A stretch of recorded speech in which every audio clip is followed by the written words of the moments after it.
Alhamdulillahi Rabbil Alameen wa salatu wa salam ala Sayyidil Anbiya wal Mursaleen wa ala alihi wa sahbihi wa man istanna bi sunnatihi ila yawmiddin. Allahumma ij'alna minhum wa min alladhina amanu wa 'amilus salihat wa tawasaw bil haqq wa tawasaw bis sabr. Wallahumma nawwir qulubana bi nuril Qur'an. Amin ya Rabbil Alameen. Thumma amma ba'd. ইনশাআল্লাহ আজকে আমরা সূরা হুমাযা নিয়ে আলোচনা করব। প্রথমে আমরা জেনে নেব এর আগের সূরাটির সাথে এর কি সম্পর্ক রয়েছে। এর আগের সূরাটি হচ্ছে সূরা আসর। আসলে এখানে তিনটি সূরা আছে যেগুলো একটি অপরটির সঙ্গে গভীরভাবে সম্পর্কিত। সেগুলো হলো সূরা তাকাসুর, এরপর সূরা আসর, এরপর শেষে হুমাযা। এই তিনটি সূরা একটি অপরটির সঙ্গে গভীরভাবে সম্পর্কিত। সূরা তাকাসুরের মূলভাব হচ্ছে আল্লাহর পক্ষ থেকে এমন একটি অভিযোগ বা একটি ঘোষণা, তা হলো মানুষ বিভ্রান্ত। মানুষ মূলত বিভ্রান্ত। আর এদের বিভ্রান্তি কেবল শেষ হয় কখন? যখন তারা কবরের দিকে যাত্রা শুরু করে। হাত্তা জুরতুম আল মাকাবির, তাই না? ততক্ষণে বেশ দেরি হয়ে গেছে। সুতরাং মূল কথা হচ্ছে বিভ্রান্ত হয়েও না, জেগে ওঠো, কারণ এখনো সময় আছে আর তোমার সময় শেষ হয়ে আসছে। আর এটাই হচ্ছে সূরা আসরের মূল শিক্ষা, ওয়াল আসর ইন্নাল ইনসানা লাফি খুসর। কিন্তু তুমি যদি সময়কে কাজে লাগাতে না পারো তাহলে বাকি থাকে কি? বিভ্রান্তি। আর এর সবচেয়ে ভয়ঙ্কর দিকটি এই সূরায় বর্ণনা করা হয়েছে। তাই যেহেতু এটা এই তিনটি সূরার ক্রমান্বয়ে বর্ণনা এসেছে, তাই এখানে আরও কিছু বিষয় আছে। সূরা আসরের প্রধান আয়াতটি হচ্ছে ইন্নাল ইনসানা লাফি খুসর। এটাই হচ্ছে এই সূরার সারমর্ম, এটাই হচ্ছে মূল ঘোষণা, এটাই সার কথা। এখন মানুষ যে ক্ষতির মধ্যে ডুবে আছে এই বিষয়টি সম্পর্কে এই সূরায় বলা হয়েছে। এটা কতটা ভয়ঙ্কর হতে পারে, অর্থাৎ এটা হচ্ছে সর্বোচ্চ ক্ষতি। এটাই সূরা হুমাযায় বর্ণনা করা হয়েছে। কিছু আলেমদের মতে কোরআনে জাহান্নামের আগুনের ব্যাপারে কোনো শব্দ নেই এই সূরাটি ব্যতীত। কেননা আল্লাহ আযজা ওয়া জাল্লা সাধারণত যেভাবে বলেন তা থেকে কঠিনভাবে এখানে বলেছেন। নির্দিষ্টভাবে বললে তিনি বলেছেন নারুল্লাহ। দেখুন, তিনি যখন বলেন নার, আগুন, এটা দিয়ে বোঝানো হয় জাহান্নাম, নারী জাহান্নাম, তাই না? কিংবা আযাব আল হারিক, আযাব আস সাঈর, এগুলো সবই একই জিনিস, তা হলো জাহান্নামের আগুন। কিন্তু যখন আল্লাহর সাথে কিছু সম্পর্কিত করা হয় তার মানে এই বর্ণনাটি সবকিছুর ঊর্ধ্বে। এটা অনেকটাই এমন, ধরুন আমি যদি আগুন জ্বালাই, আমার জ্বালানো আগুন বনাম এমন একজনের আগুন জ্বালানো যে আমার চেয়ে আগুন ভালো জ্বালাতে পারে। কিন্তু এখানে আল্লাহ বলছেন কার জ্বালানো আগুন? আল্লাহর। তার মানে এখানে এমন আগুনের কথা বলা হচ্ছে যার কোনো তুলনা হয় না। এটা এমন আগুন যা কল্পনার বাইরে, বা এমন কিছু যা স্বয়ং আল্লাহ নিজে বিশেষভাবে তৈরি করে রেখেছেন। তাই যেহেতু তিনি আগুনের পরে নিজের নামটি উল্লেখ করেছেন লাকুল জালালা, স্বাভাবিকভাবেই বোঝা যাচ্ছে যে এটি হচ্ছে সবচেয়ে শক্তিশালী সূরা যাতে জাহান্নামের আগুনের ব্যাপারে সতর্ক করা হয়েছে এবং ভয়ঙ্কর কথা এসেছে। এই সূরার ব্যাপারে আরেকটি বিষয় এখানে গুরুত্বপূর্ণ, তা হলো এটি হচ্ছে শেষ পাড়ায় আখিরাতের বিষয়ে শেষ বর্ণনা। এরপরে বাকি যে সূরাগুলো আছে সেগুলোতে সরাসরিভাবে পরবর্তী জীবন সম্পর্কে বর্ণিত হয়নি। আপনারা যদি আগের দার্সগুলোতে অংশ নিয়ে থাকেন তাহলে জেনে থাকবেন সবগুলো না হলেও বেশিরভাগ সূরাতেই পরবর্তী জীবন সম্পর্কে কিছু বর্ণনা এসেছে, আখিরাত সম্পর্কে কিছু না কিছু বর্ণিত হয়েছে। কিন্তু এটা হচ্ছে সর্বশেষ বর্ণনা এবং সবচেয়ে ভয়ঙ্কর বর্ণনা, যেন বিষয়টি শেষ করা হচ্ছে এর সবচেয়ে চরম, সবচেয়ে শক্তিশালী বর্ণনাটি দিয়ে। সূরার প্রথম শব্দটি হচ্ছে ওয়াইলুন, বিভ্রান্তি, গালমন্দ। এর আরও কিছু অর্থ আছে, আমরা পরে এই নিয়ে বিস্তারিত জানব। তবে তার আগে আপনাদের জানিয়ে রাখছি এই শব্দটি কোরআনে ২৭ বার ব্যবহৃত হয়েছে, আর একটি সূরায় সেই ২৭ বারের ১০ বার এসেছে। ওয়াইলু ইয়াউমাইযিল লিল মুকাযযিবিন, এটা হচ্ছে সূরা মুরসালাত। এই একটি সূরাতেই ১০ বার এসেছে। কিন্তু কোরআনে এমন দুইটি সূরা আছে যেখানে সূরার শুরুতেই ওয়াইলুন শব্দটি এসেছে। একটি হচ্ছে ওয়াইলুল লিকুল্লি হুমাযাতিল লুমাযা, অপরটি হচ্ছে ওয়াইলুল লিল মুতাফফিফিন। মজার ব্যাপার হচ্ছে দুইটি সূরাতেই আল্লাহ আযজা ওয়া জাল্লা মানুষের অসৎ ব্যক্তিদের বিষয়ে বলেছেন। এই সূরায় পরিষ্কারভাবে এটা এসেছে, আল্লাযী জামআ মালান ওয়া আদ্দাদা, সে ধন সম্পদ জমায় আর প্রতিনিয়ত গুনতে থাকে, আরও সম্পদের প্রস্তুতি নিতে থাকে। অপরদিকে আল্লাযীনা ইযা ইকতালু আলান নাসি ইস্তাওফুন ওয়া ইযা কালুহুম আও ওয়াজানুহুম, তারা যখন ক্রেতা হয়, তারা কোনো পণ্য কেনে, তারা চায় যেন সবচেয়ে কম টাকায় নিতে পারে, কোথায় কম মূল্যে কেনা যায়, বেশি মুনাফা পাওয়া যায়, যেন ১ টাকাও বাকি না থাকে। কিন্তু যখন তারা কিছু বিক্রি করে আর অন্য কেউ তা কেনে, তখন তারা তাদেরকে প্রাপ্যের চেয়ে কম দেয়। তারা চায় যেন তাদের ক্রেতা কম পায়। আলা ইয়াযুন্নু উলাইকা আন্নাহুম মাবউসুন, এই লোকটি কি জানে না, সে কি ভাবে না যে তাকে আবার পুনরুত্থিত করা হবে? তাহলে আগের আয়াতেও শুরুতে ওয়াইলুন এসেছে, এই আয়াতেও শুরুতে ওয়াইলুন এসেছে, ভ্রান্তি এবং গালমন্দ। তাহলে এটা হলো এই দুইটি সূরার মধ্যে সামঞ্জস্য। এবার আমার নোটে ফিরে আসি। ওয়া আসলুহু ওয়াইলি ফুলানিন, শব্দটি মূলত ছিল ওয়াই, শুরুতে লাম ছিল না। প্রকৃত শব্দটি ছিল শুধু ওয়াই। বাক্যে এটার ব্যবহার হবে ওয়াই লি ফুলান, লাম এখানে হারফে জার। আপনারা যারা এখানে এটা জানেন না, আপনারা আলহামদুলিল্লাহ জানেন, তাহলে হারফে জার হচ্ছে লি ফুলানিন, অমুকের উপর যেন এই অভিশাপ পড়ে। অমুকের উপর যেন এই অভিশাপ পড়ে, এটাই হচ্ছে ওয়াই লি ফুলান। আর এভাবেই আসলে তারা কাউকে অভিশাপ দিত, ওয়াইলাকা। এমনকি এটা কোরআনেও এসেছে, যখন বাবা মা দেখে তাদের বাচ্চা, তাদের ছেলে, তাদের মেয়ের ইমানের সব আশা শেষ হয়ে গেছে, তখন আল্লাহ সেই ধৈর্যহীন বাবা মায়ের বর্ণনায় বলেন, ওয়াইলাকা আমিন, তোমার উপর অভিশাপ লাগুক, তোমার ইমানের এই অবস্থা কেন, যেন তাদের সব আশা শেষ হয়ে গেছে। এটা খুবই শক্তিশালী একটি কথা। তাহলে এখানে আলাদা দুইটি শব্দ আছে, কিন্তু এরপরেই তারা এত জোর দিয়ে বলে ওয়াইলি ফুলান, যেন ওয়াও আর লাম একত্রে এমন শোনা যায়, যেন এটা একটি শব্দ। আলংকারিক দিক থেকে ওয়াই শব্দটির দুইটি অর্থ আছে। বলা হয়েছে অর্থ হচ্ছে তাআসসুফ, মানে যে এটা বলছে সে খুবই বিমর্ষ, এটাই তাআসসুফের অর্থ। যে এটা বলছে সে খুবই বিষণ্ণ, যাকে বলছে তার প্রতি সে খুবই দুঃখিত, খুবই হতাশ। এখন এখানে বাবা মায়ের যে উদাহরণটি আমি দিয়েছি সেটা তো অবশ্যই খুবই সত্য, যে তারা তাদের নিজেদের সন্তানদের উপরই বিরক্ত, এজন্যই তারা নিজেদের সন্তানকে এমন কথা বলছে। কিন্তু যদি আমরা ভাষার এই বৈশিষ্ট্যটি বুঝতে পারি, তাহলে সূরা হুমাজায় কে এমন বিরক্ত? আল্লাহ আজ্জা ওয়া জাল্লা তাদের উপর চরমভাবে বিরক্ত। এই সূরায় তিনি যাদের ব্যাপারে বলছেন, এই হলো ওয়াই।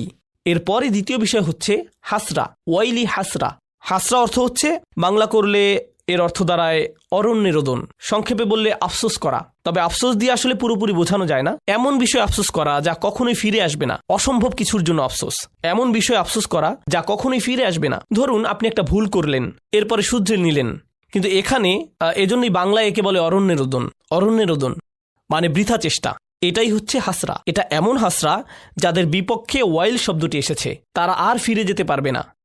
তারা কেবল অনুভব করবে যে হাসরা, তারা শুধু আফসোস করবে যদি তারা এটা না করত, কিন্তু ততক্ষণে তাদের জন্য অনেক দেরি হয়ে গিয়েছে। একইভাবে ওয়াইলাকা শব্দটি সূরা আহকাফে এসেছে এবং ওয়াইকা আন্না, ওয়াও দিয়ে শুরু, কিন্তু শেষটা একরকম না, ওয়াইকা আন্না। এটা সূরা কাসাসে এসেছে। সরফের দৃষ্টিকোণ থেকে বললে এই সূরায় 3টি শব্দ আছে। কোরআনে এটা গুরুত্বপূর্ণ, বিশেষ করে ছোট সূরাগুলোতে আল্লাহ যেভাবে শব্দ গঠন করেছেন এবং যেভাবে একই সাথে মিল রেখে বর্ণনা করেছেন। একটি হচ্ছে হুমাজা, শেষে তা মারবুতা আছে, লুমাজা, এর সাথে মিলে ফুআলা, তাহলে হুমাজা, লুমাজা, এবং এদের সাথে মিলে তৃতীয় শব্দ হলো হুতামা। তাহলে আল্লাহ আজ্জা ওয়া জাল্লা শেষ পর্যন্ত বলছেন অমা আদরাকা মা আল হুতামা, তাই না? হুতামা। তাহলে এই 3টি শব্দের মধ্যে মিল আছে। এখন ভাষাগত বিশ্লেষণ করলে এটা কিন্তু কোনো কাকতালীয় ব্যাপার নয়। সূরাটি ভালোভাবে পড়লে আমরা বুঝতে পারি এই 3টি মিলের মধ্যে প্রথম 2টি বিষয় হুমাজা এবং লুমাজার সাথে শেষ বিষয়টি হুতামার মিল রয়েছে। আলংকারিক এবং অর্থগত দিক থেকে এদের মধ্যে সম্পর্ক রয়েছে। তাই আল্লাহ তাআলা এই 3টি বিষয়কে একত্রে বলেছেন।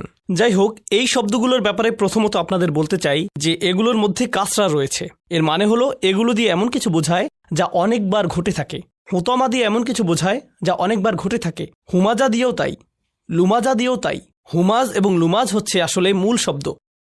আর আরবের বেশিরভাগ ভাষাবিদ এবং অভিধানের মতে এর মানে হচ্ছে কারিবুল মাআনা। এর মানে হচ্ছে এগুলো প্রায় একটি অপরটির পরিবর্তে ব্যবহার করা যায়। এই দুইটির মধ্যে পার্থক্য খুবই কম। ইমাম রাজি বলেছেন, ইবনে আব্বাস রাদিয়াল্লাহু তাআলা আনহু বলছেন, হুমাজ হচ্ছে কারো পেছনে বলা, আর লুমাজ হচ্ছে সামনাসামনি, আর লুমাজ হচ্ছে সামনাসামনি। তাহলে হুমাজা হচ্ছে সে যে কারো পেছনে বাজে কথা বলে, যাকে আমরা গীবত বলে থাকি। তারা এটা খুব বেশি করে, শব্দটি দিয়ে এমনই বোঝা যায়। আর লুমাজ হচ্ছে সে যে কাউকে সামনাসামনি ভৎসনা করে। এখানে আপনাদেরকে বলে রাখি যে বর্তমানে অনেকেই বলে আমি তো তোমার পেছনে বলছি না, যেন সামনাসামনি কাউকে অপমান করাটা ভালো কিছু। এর মানে এই না যে আপনি ভালো কিছু করে ফেলেছেন, এরপরেও এটা খারাপ একটি কাজ। কেননা আল্লাহ এখানে লানত করেছেন শুধুমাত্র যারা পেছনে বলে তাদেরকেই নয়, বরং তাদেরকেও যারা সামনাসামনি বলে। এটা কোনো বড় কিছু নয়, কিংবা বড় কোনো মর্যাদাবান কাজ নয় যে আপনি কাউকে সবার সামনে হেউ করে বীরত্ব দেখাবেন। এখন ইমাম রাজি এখানে 2টি গুরুত্বপূর্ণ কথা বলেছেন। একটি হলো মুসলিমরা আসলে অবনতির দিকে যাচ্ছে। 3 জন বা 4 জন, ধরা যাক 4 জন মুসলিম একসাথে দুপুরের খাবার খাচ্ছে। তারা 5ম জনের ব্যাপারে কথা বলছে যে এখানে নেই। যেহেতু সে খেতে আসেনি, তারা ভাবলো তার ব্যাপারে কথা বলারই তো সুযোগ। আবার এদের মধ্যে একজন যদি বলে, ওহ আমার এখন যেতে হবে, আমার একটা মিটিং আছে, এরপর সে চলে গেল। এবার 3 জন বাকি থাকলো। বলুন তো এই 3 জন এখন কি করবে? তারা 4র্থ জনকে নিয়ে বলা শুরু করবে, সে একজন ভালো মানুষ, কিন্তু তার কি সমস্যা জানেন? এটা বলে সে বলা শুরু করবে। আরও ভয়ঙ্কর হচ্ছে, কখনো হয়তো তাকে আসলে যেতেও হবে না, বাকি 3 জন এমনিতেই তার উপর চড়াও হবে এবং অপমান করবে। আমরা শুধু মজা করছি, তুমি বুঝতে পারছো? আমরা তো মজা করছি, তাই না? কেবল মজা করছি। অর্থাৎ মূল কথা হচ্ছে কাউকে সবার সামনে অপমান করা কোনো বড় বিষয় নয়, কারণ এটা তো বন্ধুদের মধ্যেই, তাই না? এটা কারা করে? কোনো শত্রু তো এমন করবে না, কোনো ট্রেন স্টেশনে বা অফিসে তো এমনটি হবে না। এটা হয় শুধু বন্ধুদের মধ্যে। আর এটা অনেক বেশি হয়। এজন্যই শব্দটি দিয়ে বোঝানো হয়েছে যে এটা অনেক বেশি হয়ে থাকে। এটা গেল প্রথম বিষয়। দ্বিতীয় বিষয়, কুল্লু যালিকা দাখিলুন ফি যাজরি ওয়ান নাহি। কুল্লু যালিকা নিয়ে আমরা পরে বলবো, আমি এটা নোটে এখনো লিখিনি, আপনাদের উৎসাহ ধরে রাখতে আমি এটা পরে বলবো। মুফাসসির এ বিষয়ে মন্তব্য করেছেন, তিনি বলেন এই সবই আল্লাহর তিরস্কারের মধ্যে অন্তর্ভুক্ত যা আল্লাহ নিষিদ্ধ করেছেন। অর্থাৎ আল্লাহ দুইটি বিষয় বলেছেন, হুমাজা এবং লুমাজা, এই দুইটি বিষয়। কিন্তু মুফাসসিরগণ একটি বড় লিস্ট করেছেন যে কোন ধরনের মানুষেরা এই বর্ণনার মধ্যে পড়বে। এখানে কেবল দুইজন মানুষ নয়, এখানে অনেক ধরনের আচরণের কথা বলা হয়েছে যা এই দুইটি শব্দের মাধ্যমে বোঝানো হয়েছে। আর এই অনুচ্ছেদের শেষে মূলত বলা হয়েছে, যেমন তাফসিরে কাবিরে ফখরুদ্দিন আর রাজি বলেন, কুল্লু যালিকা দাখিলুন, এর সব কিছুই আমি এখানে যা যা বর্ণনা করেছি। আমি যখন এটা পড়ছিলাম আমি দেখলাম 4 পৃষ্ঠার বর্ণনা। 4 পৃষ্ঠার বর্ণনা এসেছে শুধু এটা বোঝাতে যে হুমাজা কারা আর লুমাজা কারা। আর এই সবগুলোই তিরস্কার ফি যাজর, অর্থাৎ তিরস্কার, আল্লাহর হুঁশিয়ারি এই সূরায় এসেছে। এরপরে যেটি গুরুত্বপূর্ণ তা হলো কখন এই ধরনের আচরণ হয়ে থাকে, কখন কেউ এমন আচরণ করে যা হুমাজ এবং লুমাজের অন্তর্ভুক্ত। তারা মানুষের সামনে এবং পেছনে অপমানকর কথা বলে। আল্লাহ এখানে তাদের কথা বলছেন যারা এটা অনেক বেশি করে, যাদের স্বভাবই এমন এবং সবসময় এমন করে। কিভাবে এটা মানুষের আচরণের মধ্যে ঢুকে যায়, কিভাবে তারা এমন হয়ে যায়, এটা তাদের ব্যক্তিত্বের মধ্যে ঢুকে যায়। তারা এর বাইরে অন্য কিছু ভাবতে পারে না, তাদের কোনো বড় লক্ষ্য উদ্দেশ্য নেই, তাই তাদের লক্ষ্য হয়ে ওঠে অন্য কেউ। অনেক সময় কি হয় জানেন, এমন সব নিয়ে পুরো উপন্যাস, টিভি শো, এমনকি পুরো সাহিত্যের পুরো একটা রীতি গড়ে উঠেছে। যখন মানুষের নিজের ভালো কিছু করার থাকে না, তারা অন্যদের নিয়ে বেশি চিন্তিত হয়ে পড়ে। এমনকি এই ধরুন হাস্য ব্যঙ্গাত্মক আলাপ, বিশেষ করে মফস্বলে দেখা যায়, যেখানে সব সময় চলতে থাকে ওদের উঠান আমাদের চেয়ে বড়, কিংবা দেখেছো ওরা কি করছে, ওরা কেমন গাড়ি কিনেছে, আমি শুনেছি এটা হয়েছে সেটা হয়েছে। পাড়া প্রতিবেশীদের মধ্যে সব সময় এই সব আড্ডা চলতে থাকে। ওরা কেমন গাড়ি কিনেছে, আমি শুনেছি এটা হয়েছে সেটা হয়েছে। পাড়া প্রতিবেশীদের মধ্যে সব সময় এই সব আড্ডা চলতে থাকে। সমাজের মানুষেরা এমন মন্তব্য করে, এই তুমি দেখেছো ওই দিন সে কি পরেছিল, ও আল্লাহ এইসব কাপড় সে কোত্থেকে কিনেছে। এইসব অপ্রয়োজনীয় কথাবার্তাই হচ্ছে হুমাজ আর লুমাজ। আর এগুলো কোত্থেকে শুরু হয়েছে, যখন মানুষের বড় কোনো লক্ষ্য নেই, যখন তার মন শুধু অন্যদের নিয়ে ভাবে। বলে রাখি, এখানে এটা এই জন্য গুরুত্বপূর্ণ যে এর আগের সূরাটিতে প্রাথমিক বিষয়ের প্রতি নজর দেওয়া হয়েছিল, তা হলো ইন্নাল ইনসানা লাফি খুসর। আর এই ক্ষতি থেকে বাঁচার প্রাথমিক চিকিৎসা হলো ইল্লাল্লাযীনা আমানু ওয়া আমিলুস সলিহাত ওয়া তাওয়াসাউ বিল হক ওয়া তাওয়াসাউ বিস সবর। এটাই আপনার প্রাথমিক ভাবনা হওয়া উচিত। যখন এগুলো আপনার মাথায় থাকে না, তখনই আপনার মন এইসব নিয়ে ভাবে। আপনার নিজের মধ্যে সমস্যা খুঁজে আপনি পান না, আপনার নিজের মধ্যে সমস্যা না খুঁজে আপনি অন্যের দোষ ধরায় ব্যস্ত হয়ে পড়েন। আসলে সম্ভবত মুফতি মোহাম্মদ শফি দুর্বল ব্যক্তিত্বের মানুষ সম্পর্কে একটি উর্দু কবিতায় বলেছিলেন যে নিজের দোষ দেখতে পায় না, নিজের দোষ ঢাকার জন্য সে যা করে তা হলো সবসময় অন্যের দোষ খুঁজে বেড়ায়, সবসময় অন্যের দোষ খুঁজে বের করে। এভাবেই সে নিজের দোষ ঢাকার চেষ্টা করে। তিনি বলেন, আমি এখানে উর্দুতে কবিতাটির একটি লাইন পড়ব, কিছু মনে করবেন না। আরও কি আজমত কে জানে, আরও কি আজমত কে জানে, কমজর্ফ জো ইনসা হতে হে। এর অর্থ হচ্ছে, যারা ব্যক্তি হিসাবে নিচু চরিত্রের তারা কিভাবে অন্যদের ভালো দিকের প্রশংসা করবে। তারা অন্যদের মধ্যে কেবলই সমস্যা দেখতে পায়। যখন কেউ অন্যদের মধ্যে কেবলই সমস্যা দেখে, সামনাসামনি কিংবা পেছনে, এর মানে কি জানেন, তারা নিজেরাই নিচু মানসিকতার। তারা মানুষের ভালো কিছু দেখতে পারে না, তারা শুধুই সমস্যা খুঁজে পায়। আর এতে তারা নিজেদের ছাড়া অন্য কারো ক্ষতি করে না। আল্লাহ আমাদের এই ধরনের আচরণ থেকে দূরে থাকার তৌফিক দিন। তো আমি আপনাদের সূরা তাকাসুর, সূরা আসর ও সূরা হুমাজার মিলের ব্যাপারে বলেছি, তাই আমি নোটের এই অংশটি বাদ দিচ্ছি। আমরা সরাসরি প্রখ্যাত ভাষাবিদ মুফাসসির আজ-জামাখশারির মন্তব্যে যাব। তিনি আল কাশাফ গ্রন্থ লিখেছেন। তিনি বলেন, আল হুমাজ আল কাসর, আরবিতে কাসর শব্দটি দিয়ে কোনো কিছু ফাটল ধরানো বা ভাঙা বা টুকরো করা বোঝায়, বা কোনো কিছু খণ্ডিত করা। সাহিত্যে এটা দিয়ে বোঝানো হয় কেউ যখন কারোর সাথে এমনভাবে কথা বলে যেন সে তাকে ভেঙে ফেলতে পারে, শারীরিকভাবে নয় মানসিকভাবে। সে তার সম্মান নষ্ট করতে চায় কিংবা তার আত্মসম্মানে ফাটল ধরাতে চায়, এমন কিছু বোঝায়। ভাষাগত দিক থেকে এই শব্দটি দিয়ে হুমাজ এর মনোভাব বোঝায়। এরপর তিনি বলেন, লুমাজ আত-তাআন। লুমাজ হচ্ছে মূলত ব্যঙ্গাত্মক স্বর, কাউকে নিয়ে বিদ্রুপ করা। বলে রাখি, বিদ্রুপ গুরুত্বপূর্ণ, বিদ্রুপ বোঝাটা গুরুত্বপূর্ণ, কারণ বিদ্রুপ কিন্তু প্রশংসা করেও করা যায়, কিন্তু অপমানের উদ্দেশ্যে। ধরুন আপনি কাউকে বললেন, ওয়াও তুমি তো বিশাল পণ্ডিত, আসলে আপনি বলছেন যে তুমি একটা মূর্খ, তাই না? তখন সে বলবে, তুমি আমার সাথে এভাবে কথা বলছো কেন? না না না, আমি বলছি যে তুমি একজন পণ্ডিত, তাই না? তো সে মনে করে সে এখানে কোনো ভুল করেনি, এটা কোনো ব্যাপার না। কিন্তু আসলে আল্লাহ তাআলা ভালোভাবেই জানেন সে এই কথাটা কোন উদ্দেশ্যে বলেছে। আর যাকে অপমান করা হচ্ছে বা ব্যঙ্গ করা হচ্ছে সেও এটা জানে, তার অন্তরেও এটা গেঁথে যায়। তাহলে লুমাজা তোয়ানা বলা হচ্ছে যে লুমাজা হচ্ছে তারা, বা লুমাজাহ তাআনাহু এটাও এসেছে, সে তাকে লামাজ করেছে, অর্থাৎ সে তাকে ব্যঙ্গ করেছে। অল মুরাদুল কাসরা মিন আরাদিন নাস, এর অর্থ হলো এমনভাবে ভাঙা বা ফাটল ধরানো যখন আপনি তার সাথে থাকেন না, অর্থাৎ তার পেছনে বলা। অল আরদ মিনহুম ওয়া সিয়াবুহুম, সবসময় তার দোষ খুঁজে বেড়ানো এবং তার ব্যাপারে গীবত করা। অত্তাআন ফিহিম, এবং তার ব্যাপারে ব্যঙ্গ বিদ্রুপ করা। অবিনাউ ফুআলা, এর গঠন নমুনা বা সরফ হিসেবে ফুআলা শব্দটি হচ্ছে হুমাজার মতো। ইয়াদুল্লাহ আলা আন্না যালিক ওয়া আদাতিম মিনহুম, এটা দিয়ে বোঝা যায় এটা এমন একটা গুণ যা তার স্বভাবগত, সে সব সময় এমন করে। একই রকম আরেকটি বিষয় হচ্ছে মানে হলো কাউকে অভিশাপ দেয়া এবং কারো প্রতি ব্যঙ্গ করা। জামাকশারির মতে এটাও হুমাজার অন্তর্ভুক্ত। কাউকে গালমন্দ করার অর্থ হচ্ছে কারো ব্যাপারে বাজে কথা বলা, এটা হচ্ছে লানাহ বা সত্যি সত্যি অভিশাপ দেয়া, কারো ব্যাপারে বদদোয়া করা ইত্যাদি। আর দ্বিতীয়ত আদ্দাহিকা মানে হলো ব্যঙ্গ করা, কাউকে নিয়ে মজা করা এবং শাসানোর স্বরে কথা বলা। এখন কারো দিকে তাকিয়ে সুন্দর হাসি একরকম আর ব্যঙ্গাত্মক হাসি অন্যরকম। আমার মনে হয় আমরা সবাই এটা বুঝি, তাই না? আবার সত্যিকার চালাক প্রকৃতির লোক এমন করে, তাহলে সে বলে বাহ, আমি তোমার দিকে হেসে তাকাই, এটা তুমি চাও না? কি সমস্যা তোমার? তুমি কি সুখ শান্তি চাও না? তো তারা মনে করে তাদের এই চালাকির মাধ্যমে তারা এটা উতরে যেতে পারবে। এখন রুহুল মাআনি আমার খুবই পছন্দ, বলে রাখি। তাফসিরুল আলুসি, তার তাফসির আমার পছন্দ এই কারণে যে তিনি একটি আয়াত পড়লে সেই আয়াতের জন্য একটি মাসাইল তৈরি করতেন। সেই আয়াতে যে বিষয়গুলো তার বোঝা দরকার তিনি সেগুলোর একটি লিস্ট করতেন। এই বিষয়টি আমার বুঝতে হবে। আল মাসআলাতুল উলা, আস-সানিয়া, আস-সালিসা, আর-রাবিআ ইত্যাদি।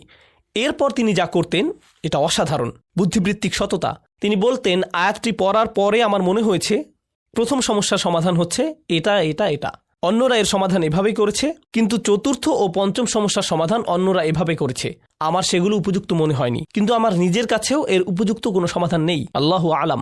কখনো তিনি মনে করেছেন তার কাছে এর উত্তর আছে, কখনো আবার মনে করেছেন নেই। যখন তার কাছে নেই তিনি বলবেন আমি জানি না, এই সমস্যাটি আছে, আল্লাহই ভালো জানেন। তিনি আল্লাহর উপরই ছেড়ে দিলেন। সুবহানাল্লাহ। তিনি সততার সাথে জানিয়ে দিতেন তিনি কি জানেন, আবার এটাও জানিয়ে দিতেন যে তিনি কি জানেন না বা বুঝতে পারেননি। সুবহানাল্লাহ। এটা এই তাফসিরের একটা অসাধারণ গুণ যার নাম রুহুল মাআনি। তো তিনি যে মাসাইলগুলো তালিকা করেছেন, আল মাসআলাতুল উলা, আল ওয়াইলু লাফজুহু জাম ওয়াস সাকত। ওয়াইল শব্দটি এমন একটি শব্দ যার শব্দ প্রণালীতে জাম রয়েছে। গত সেশনে জাম নিয়ে আলোচনা করেছিলাম, কার মনে আছে? জাম কি? দোষারোপ করা, মনে পড়ছে? দোষারোপ করা, এই শব্দটি দিয়ে কাউকে দোষারোপ করা হয়। কঠোরতা, অহিয়া কালিমাতু কুল্লু মাকরবিন, এটা খুবই কঠিন বর্ণনা। এই শব্দটি দিয়ে তাদেরকে বোঝায় যারা মানসিকভাবে ব্যথিত, অর্থাৎ কেউ অন্য কারো কথা বা অঙ্গভঙ্গির দ্বারা অসহায় বোধ করে, কোনো না কোনোভাবে অপমানিত বোধ করে, অর্থাৎ যে এমন অসহায় বোধ করে তার অন্তর থেকে এই শব্দটি চলে আসে, তারা অত্যাচারীর থেকে মুখ ফিরিয়ে নেয় এবং যে তার উপর অত্যাচার করছে তাকে ওয়াইল বলে সম্বোধন করে, কারণ তার আর কিছুই করার থাকে না। তাই এই অনুভূতিকেই এখানে ওয়াইল বলা হয়েছে। কেবল শব্দই নয়, সে যখন অপমানিত বোধ করছে, সে কষ্ট পেয়ে তার কাছ থেকে সরে গিয়েছে, এই অনুভূতিকে ওয়াইল বলা হয়। শেষ হওয়ার আগ পর্যন্ত প্রশ্ন নিতে পারছি না, দুঃখিত, কারণ এটা রেকর্ড হচ্ছে। হ্যাঁ, দুঃখিত। তো এখানে যে বিষয়টি বুঝতে হবে তা হলো, যখন কেউ অপমানিত বোধ করে এবং সে তার প্রতি ওয়াইল করে যে তাকে অপমান করেছে, কিন্তু এই সূরায় সেই মানুষ আসলে ওয়াইল করছে না। কে ওয়াইল করছে? আল্লাহ। অর্থাৎ মাকরুবের বদলে যে অপমানিত হয়েছে তার বদলে এখানে এই শব্দটি ব্যবহার করে আল্লাহ তার পক্ষে দাঁড়িয়েছেন এবং স্বয়ং আল্লাহ তাকে তিরস্কার করছেন যে অপমান করছে মানুষকে। সুবহানাল্লাহ।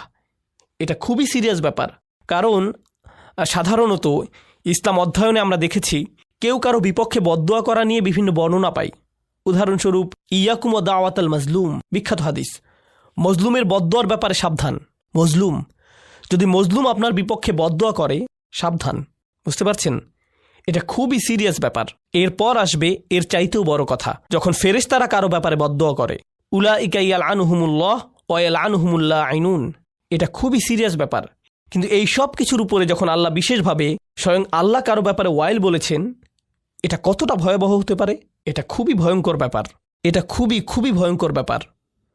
এটা বিশেষভাবে উল্লেখ করা প্রয়োজন, কারণ আমরা এটাকে উল্টোভাবে নিয়েছি, একে আমরা খুবই হালকাভাবে নিয়েছি।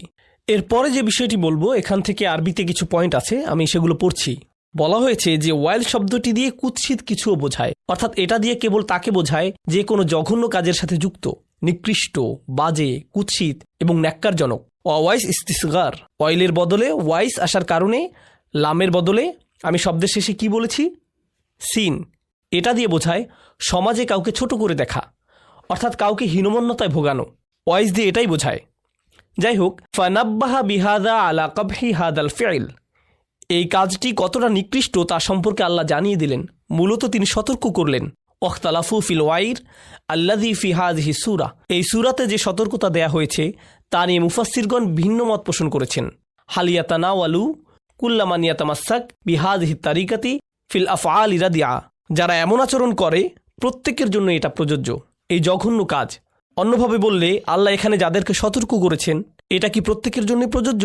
আও নাকি হুয়া মাকসুম বি আকওয়াবিন মুআয়্যিনিন, এটা কি প্রত্যেকের জন্য প্রযোজ্য, নাকি এটা নবীজি সাল্লাল্লাহু আলাইহি সাল্লামের সময়ে বিশেষভাবে নির্দিষ্ট কিছু মানুষের কথা বলা হচ্ছে?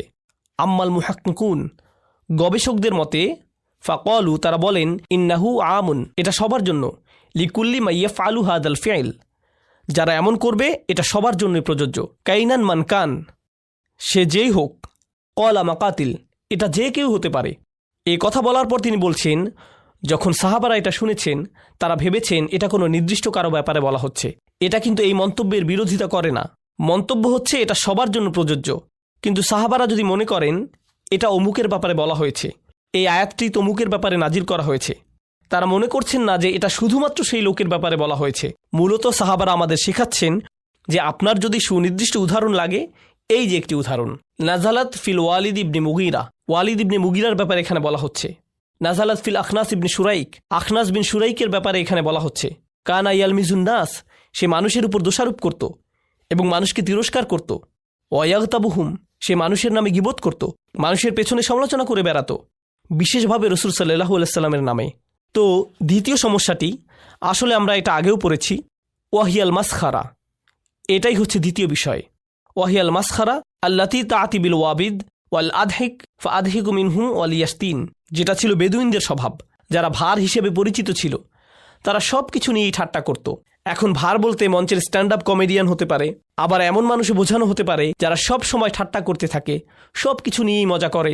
এটা মাঝে মধ্যে করা যেতেই পারে, কিন্তু আবার মাঝে মধ্যে সমস্যার সৃষ্টি করে। এখানে বলে রাখি, আমরা এমন একটি কালচারে বাস করি, কমেডি কালচার। আমাদের আনন্দের বড় জায়গা জুড়ে আছে কমেডি, স্ট্যান্ড আপ কমেডি জাতীয় বিষয়। আপনি যদি কমেডিগুলো ভালোভাবে দেখেন, এখানে কিছু বিষয় স্পষ্ট দেখা যায়। প্রথমত নির্লজ্জতা, বেহায়াপনা এবং নির্লজ্জতা। দ্বিতীয়ত অন্যদের নিয়ে মজা করা, তাদের বাচনভঙ্গি, তাদের জাতীয়তা, তাদের জাতি নিয়ে মজা করা। আর আল্লাহ আয্যা ওয়া জাল্লা এখানে এর পুরো বিপরীত কথা বলেছেন। নির্দিষ্টভাবে বললে বিশ্বাসীদের জন্য, লা ইয়াসখার কওমুম মিন কওমিন, কোন সম্প্রদায় যেন অপর সম্প্রদায়কে বিদ্রুপ না করে। কিন্তু এটাই হচ্ছে কমেডি। কিন্তু আমরা মনে করি আরে এটা তো কেবল কমেডি, ওরা তো শুধু মজা করছে। কিন্তু মুফাসসিরগণ এই বিষয়টি এখানে বর্ণনা করেছেন। বিরতি নেবার আগে, ওয়াইয়াস্তিন, এমন কেউ যে কাউকে অপমান করে এবং গালমন্দ করে, অর্থাৎ অপমানের ভাষায় কথা বলে, তাদেরকে নিয়ে মজা করা একটি বিষয়, অপমানের ভাষায় কথা বলা আরেকটি বিষয়, এবং কিছুটা শাসানোর স্বরে কথা বলে। এই সবই হুমাজা ও লুমাজার অন্তর্ভুক্ত। আজানের পর আমি আমার নোটের বাকি অংশ বলবো ইনশাআল্লাহ। আলহামদুলিল্লাহি রাব্বিল আলামিন ওয়াসসালাতু ওয়াসসালামু আলা সাইয়্যিদিল আমবিয়া ওয়াল মুরসালিন ওয়া আলা আলিহি ওয়া সাহবিহি ওয়া মান ইস্তান্না বিসুন্নতিহি ইলা ইয়াউমিদ্দিন। আমরা যেখানে শেষ করেছিলাম সেখান থেকে শুরু করছি। হুমাজা ও লুমাজার ব্যাপারে ইবনু আব্বাস রাদিয়াল্লাহু তাআলা আনহুর মন্তব্য পর্যন্ত আলোচনা করেছিলাম। আল হুমাজাতু আল মুগতাব, হুমাজা হচ্ছে সেই ব্যক্তি যে গীবত করে। আল লুমাজা আল আইয়াব, লুমাজা হচ্ছে সেই ব্যক্তি যে মানুষের দোষ ত্রুটি খুঁজে বেড়ায়। সানিহা ক্বালু আবু যাইদ, দ্বিতীয়ত আবু যাইদ বলেন, আল হুমাজা বিল ইয়াদ, হুমাজা হচ্ছে সেই ব্যক্তি যে হাত দিয়ে মানুষকে ক্ষতি করে। আল লুমাজা বিল লিসান, আর লুমাজা হচ্ছে সেই ব্যক্তি যে কি দিয়ে ক্ষতি করে? মুখ দিয়ে। তাহলে এখানে মতের ভিন্নতা রয়েছে, এর বিভিন্ন ব্যাখ্যা রয়েছে। ক্বালু আবুল আলিয়া আল হুমাজা বিল মাওয়াজিহা আল লুমাজা বিদ্দহরিল গাইব, হুমাজা সামনাসামনি হয় আর লুমাজা ব্যক্তির পেছনে হয়। আল হুমাজা জাহরান আল লুমাজা সিররান বিল হাজিব, অর্থাৎ হুমাজা হয় প্রকাশ্যে আর লুমাজা হয় গোপনভাবে, যখন মানুষ তার সামনে থাকে না। পঞ্চমত ওয়াখামিসুহা আল হুমাজা ওয়াল লুমাজা আল্লাযী ইয়ারকাবুন নাস বিমা ইয়াকরাহুনা ওয়া কানা আল ওয়ালিদ আল মুগীরা ইয়াফআল যালিক, অর্থাৎ হুমাজা ও লুমাজা বলতে তাদেরকে বোঝায় যারা মানুষকে এমন শব্দ বা বিশেষণে ডাকে যা তারা পছন্দ করে না। ওয়ালিদ ইবনে মুগিরা এই কাজের জন্য পরিচিত ছিল, সে এটা সবসময় করত। হাসান বলেন, আল হুমাজা আল্লাদি ইয়াহমিজু জালিসাহু ইয়াকসিরু আলাইহি আইনাহু আল্লুমাজা আল্লাদি ইয়াজকুরু আখুহু বিসুই অয়াইবুহু। তিনি বলেন, হুমাজা হচ্ছে সেই ব্যক্তি যে এমন একজন ব্যক্তিকে নিয়ে মজা করে এবং দোষ খুঁজে বের করে যে তার পাশে আছে, মানে তার বন্ধু বান্ধবের মধ্যে, এবং সে অনবরত তার উদ্দীপনা নষ্ট করার চেষ্টা করে এবং অপমান করার চেষ্টায় থাকে। এমনকি সে তার দিকে যেভাবে তাকায়, ইয়াকসিরু আলাইহি আইনাহু, এটা দিয়ে বোঝা যায় যে সে তার দিকে বরত্ব নিয়ে তাকায়। তাই এমনকি মুখের অভিব্যক্তিও হুমাজা শব্দে উঠে এসেছে। আপনি কারো দিকে নিচু করার দৃষ্টিতে তাকাতে পারেন। এমনকি আরও এখানে পরিষ্কারভাবে বলা হয়েছে, এখানে কিছু সাহাবা বা তাবিগণ বলেছেন এখানে ওয়ালিদ ইবনে মুগিরার কথা বলা হচ্ছে। আল্লাহ তাআলা তার মুখের অভিব্যক্তি তুলে ধরেছেন, সুম্মা নাজর সুম্মা আবাসা ওয়াবাসর সুম্মা আদবারা ওয়াস্তাকবার। তার এই পুরো অভিব্যক্তি এখানে হুমাজা হিসেবে বর্ণিত হয়েছে। সে রাসূল সাল্লাল্লাহু আলাইহি সাল্লামকে দেখিয়ে তার লোকদের বলতো, যখন কোরআন পাঠ করা হতো সে বলতো, এটা ভালোভাবে যাচাই করে দেখো তো, পরীক্ষা করে বলো যে এটা আসলেই কোনো ওহী কিনা, কারণ তুমি তো আমাদের মধ্যে সেরা কবি, তাই যাও এটা ভালোভাবে শুনে তোমার মতামত জানাও, তোমার সুচিন্তিত মতামত জানাও। তারা তাকে পাঠালো। সে যে কাজে এসেছে সেটা তার জন্য একটা বড় কাজ, কিন্তু সে সেটা প্রকাশ করতে পারছে না। প্রকাশ করাটা তার সম্মানে বাধে। তাই সে রসুলের দিকে তাকালো কিছুটা অহংকারী চেহারায়। সত্যি এটাই সেটা। সে তার দিকে এমনভাবে তাকালো যেন এই সামান্য জিনিস এটাই সেই ওহী। তারপর সে বলল, আচ্ছা একটু ভেবে বলি। সুম্মা আবাসা, সে কিছুটা ভ্রু কুচকে তাকালো, তার কপালে ভাঁজ দেখা গেল। আবাসা, আচ্ছা এটাই তাহলে সেই সত্যিকারের ওহী। অবাসর, সে অন্যদিকে তাকালো। সুম্মা আদবারা, সে ফিরে তাকালো। ওয়াস্তাকবার, অহংকার প্রকাশ করলো। এটা শুধুই জাদু। ইনহাদা ইল্লা সিহরু ইউসার, আসলে এটাই আমার চিন্তিত মতামত। কিন্তু তার মত দেওয়ার আগে সে পুরো একটা নাটকীয় ভাবসাব দেখিয়েছে, কারণ সে জানে তার আশেপাশের মানুষেরা এটা দেখছে। আর এসব কিছুর কারণ হলো তাকে মানসিকভাবে বিপর্যস্ত করা। এরকম হয় না যে কখনো কেউ আপনার সাথে কথা বলছে আর আপনি মুখের কিছু অভিব্যক্তি করলেন আর সে বলল, কি হয়েছে, আপনি এভাবে তাকাচ্ছেন কেন, তাই না? আপনি কারো দিকে তাকানোর মাধ্যমে তার চিন্তা জগতে প্রভাব রাখতে পারবেন। এটা করা যায় যখন কেউ আপনার সাথে কথা বলে। এটা হচ্ছে তার জন্য এক ধরনের মানসিক আক্রমণ। এখানে এই বিষয়টি বর্ণনা করা হয়েছে। ওয়ালিদ ইবনে মুগিরার নামটি তার এই স্বভাবের জন্যই বিখ্যাত, লাআনাহুল্লাহ। আন আবিল জাওজা, আবু জাওজা বলেন, ক্বালা কুলতু ইবনে আব্বাস, তিনি বলেন আমি ইবনে আব্বাস রাদিয়াল্লাহু আনহুকে বললাম, ওয়াইলুল লিকুল্লি হুমাজাতিল লুমাজা, আমি আয়াতটি পড়লাম, মানহা উলাই আল্লাযীনা ইয়াজুম্মুহুমুল্লাহু বিল ওয়াইল, এই সকল লোকেরা কারা যাদেরকে স্বয়ং আল্লাহ তাআলা ওয়াইল হিসাবে তিরস্কার করেছেন? হুমুল মাশাউনা বিল নামিমা। ইবনে আব্বাস বলেন, যারা মানুষকে খারাপ ভাষায় বাজে কথা ছড়িয়ে বেড়ায়, এখানে সেখানে বলে বেড়ায়। আল মুফাররিকুনা বাইনাল আহিব্বা, এই লোকেরা মানুষের মধ্যে সম্পর্ক নষ্ট করে বেড়ায়। আন-নাঈতুনা লিন-নাসি বিল আইব, যারা প্রতিনিয়ত মানুষের নামে দোষ বলে বেড়ায়। তারা যেভাবে মানুষকে ডাকে, যেভাবে মানুষের ব্যাপারে কথা বলে, ও তুমি তো ওই বেটে লোকটার সাথে কথা বলছো, ও হা, আর বলে না, তারা যে শব্দ ব্যবহার করে তা সব সময় মানুষকে নিচু করার জন্য। ও তুমি ওই বিরক্তিকর মানুষটার কথা বলছো, বুঝতে পারছি, আমি তাকে চিনি। এভাবে সে মানুষদের নিয়ে কথা বলে। নাঈতুনা বিল আইব, সব সময় মানুষের নামে দোষ বলে বেড়ানো। এরপর ইবনে আব্বাস রাদিয়াল্লাহু তাআলা আনহুর আরেকটি বর্ণনা আমরা দেখতে পাই, ওয়া ইয়ালাম আন্না জামিআ হাযিহিল উজুহ মুতাকারিবা, এটা রাজির মন্তব্য। জেনে রাখুন এখানে যে সকল মন্তব্য, যে সকল ভিন্ন বর্ণনা এসেছে সবগুলোই একে অপরের সাথে সম্পর্কিত। রাজিআতুন ইলা আসলিন ওয়াহিদ, এগুলো প্রত্যেকটি একটি বিষয়ের প্রতি ইঙ্গিত করে। ওয়াহুয়া তাআন, আর তা হলো মানুষকে নিচু করে কথা বলা। ওয়া ইযহারাল আইব, এবং কারো দোষ ত্রুটি বর্ণনা করা। সুম্মা হাযা আলা কাসামাইন, এরপর জেনে রাখুন এগুলো দুইটি ভাবে হয়ে থাকে। ফাইন্নাহু ইম্মা আন ইয়াকুনা বিল জাদ্দি, এটা কারো প্রচেষ্টায় হতে পারে, অর্থাৎ কেউ হয়তো সত্যিকারভাবে এটা নিয়ে চিন্তা ভাবনা করে কাজ করছে। কামা ইয়াকুনু ইনদাল হাসাদ ওয়াল হাকাদ, এটা হাসাদ বা হিংসার কারণে হয়ে থাকে, হিংসার কারণে মানুষের ক্ষতি করে থাকে, এবং সেই সাথে হাকাদ অর্থাৎ বিদ্বেষ। ওয়া ইম্মা ইয়াকুনা বিল হাজল, আবার এটা খেলাচ্ছলেও হতে পারে, অর্থাৎ কারো হয়তো সত্যিকারভাবে হাম্মাজ বা লাম্মাজ মানে হুমাজা বা লুমাজা হওয়ার নিয়ত নেই, কিন্তু তারা এটা করে শুধু মজা করে, দুষ্টামি করে, হাসতে হাসতে। কামা ইয়াকুনু ইনদা সুখরিয়া ওয়াল ইদহাক, এটা কারোর সাথে মজা বা দুষ্টামি করে হতে পারে। ইম্মা ইয়াকুনা ফি আমরিন ইয়াতাআল্লাক বিদ্দিন, তিনি এটিকে অন্যভাবে দেখেছেন, এটা ধর্মের যে কোনো ব্যাপারেও হতে পারে। অর্থাৎ আপনি হয়তো কারো ধর্মীয় আচরণ, ধর্মীয় পোশাক, ধর্মীয় জ্ঞান ইত্যাদি নিয়ে মজা করছেন। এখানে আরেকটি বিষয় নোট করতে হবে, আলেমগণ এটিকে গুরুত্বের সাথে বর্ণনা করেছেন। বর্তমান সময়ে আমরা খুব অদ্ভুত সময় বাস করছি। বেশিরভাগ মুসলিমরাই মুসলিমদের মতো পোশাক পরে না বা কাজ করে না। তাই যারা খুব অল্প পরিসরে হলেও ধর্মকে ধারণ করে, হয়তোবা তাদের কথায়, তাদের বাহ্যিক পোশাকে বা সামাজিকতায় ইত্যাদি ইত্যাদি। যদি তারা কিছুটা ধর্মের প্রতিফলন দেখায়, তারা এমনকি মুসলিম সার্কেলও ঠাট্টা বিদ্রুপের শিকার হয়। আমরাই তাকে ঠাট্টা বিদ্রুপ করি, অন্য ধর্মের কেউ নয়, বরং মুসলিমরাই করে। যখন এমনটি ঘটে, ধরুন কেউ হাসতে হাসতে বলল, ওই যে ওই লোকটার বড় দাড়ি আছে, কারো দাড়ি নিয়ে ঠাট্টা মশকরা করছেন, কিংবা কেউ হয়তো কারো হিজাব বা জিলবাব নিয়ে মজা করছে। এখানে আমাদেরকে বুঝতে হবে, যখন আপনি কারো দাড়ি নিয়ে মজা করছেন, আপনি আসলে তার দাড়ি নিয়ে মজা করছেন না, আপনি আসলে রসুল সাল্লাল্লাহু আলাইহি সাল্লামের একটি সুন্নাতকে নিয়ে ঠাট্টা করছেন। এটা মোটেও কোনো হালকা বিষয় নয়। ওই লোকটি ফ্যাশন করে দাড়ি রাখেনি, সেই লোকটি আসলে আল্লাহ রসুলকে অনুসরণ করার চেষ্টা করেছে। কিংবা কাউকে হয়তো হিজাবের জন্য ঠাট্টা করছেন, সে হয়তো অন্য কোনো দেশ থেকে এসেছে, বা সে তার ধর্মীয় ভাবটা দেখাতে চায়। আমরা ধরে নেব তিনি এটা করছেন কারণ এটা আল্লাহর নির্দেশ, এটা আমরা ধরে নেব। আমরা ভাবব যে তিনি আয়েশা রাদিয়াল্লাহু আনহাকে অনুসরণ করছেন। যখন আয়াতটি নাজিল হয়েছিল, তিনি রান্নাঘরে ছিলেন, তিনি রান্না করছিলেন, নবীজি বাড়ির মধ্যে হাঁটছিলেন। সেই সময় হিজাব সংক্রান্ত আয়াতটি নাজিল হয়েছিল, আর তিনি জানালা দিয়ে তা শুনেছিলেন। তিনি সাথে সাথে তার কাপড় দিয়ে মাথা ঢেকে নিলেন। তারা এমন স্পিরিটকে অনুসরণ করেছেন। সুতরাং তাদেরকে নিয়ে মজা করার মানে হচ্ছে উম্মাহাতুল মুমিনিনকে নিয়ে মজা করা। এর মধ্যে কোনো পার্থক্য নেই। আমাদেরকে খুব সতর্ক হতে হবে যখন আমরা কোনো মানুষের সাথে নিচু স্বরে কথা বলবো, যে কিনা ধর্ম মানার চেষ্টা করছে। এমনকি আপনি যদি তার মতের সাথে একমত নাও হন, এখানে আমি কোনো ফকিহ নই, কিংবা আমি কোনো দিন ফিকের বিষয়ে নিজের কোনো অভিমতও দিব না, কারণ আমি এর যোগ্য নই।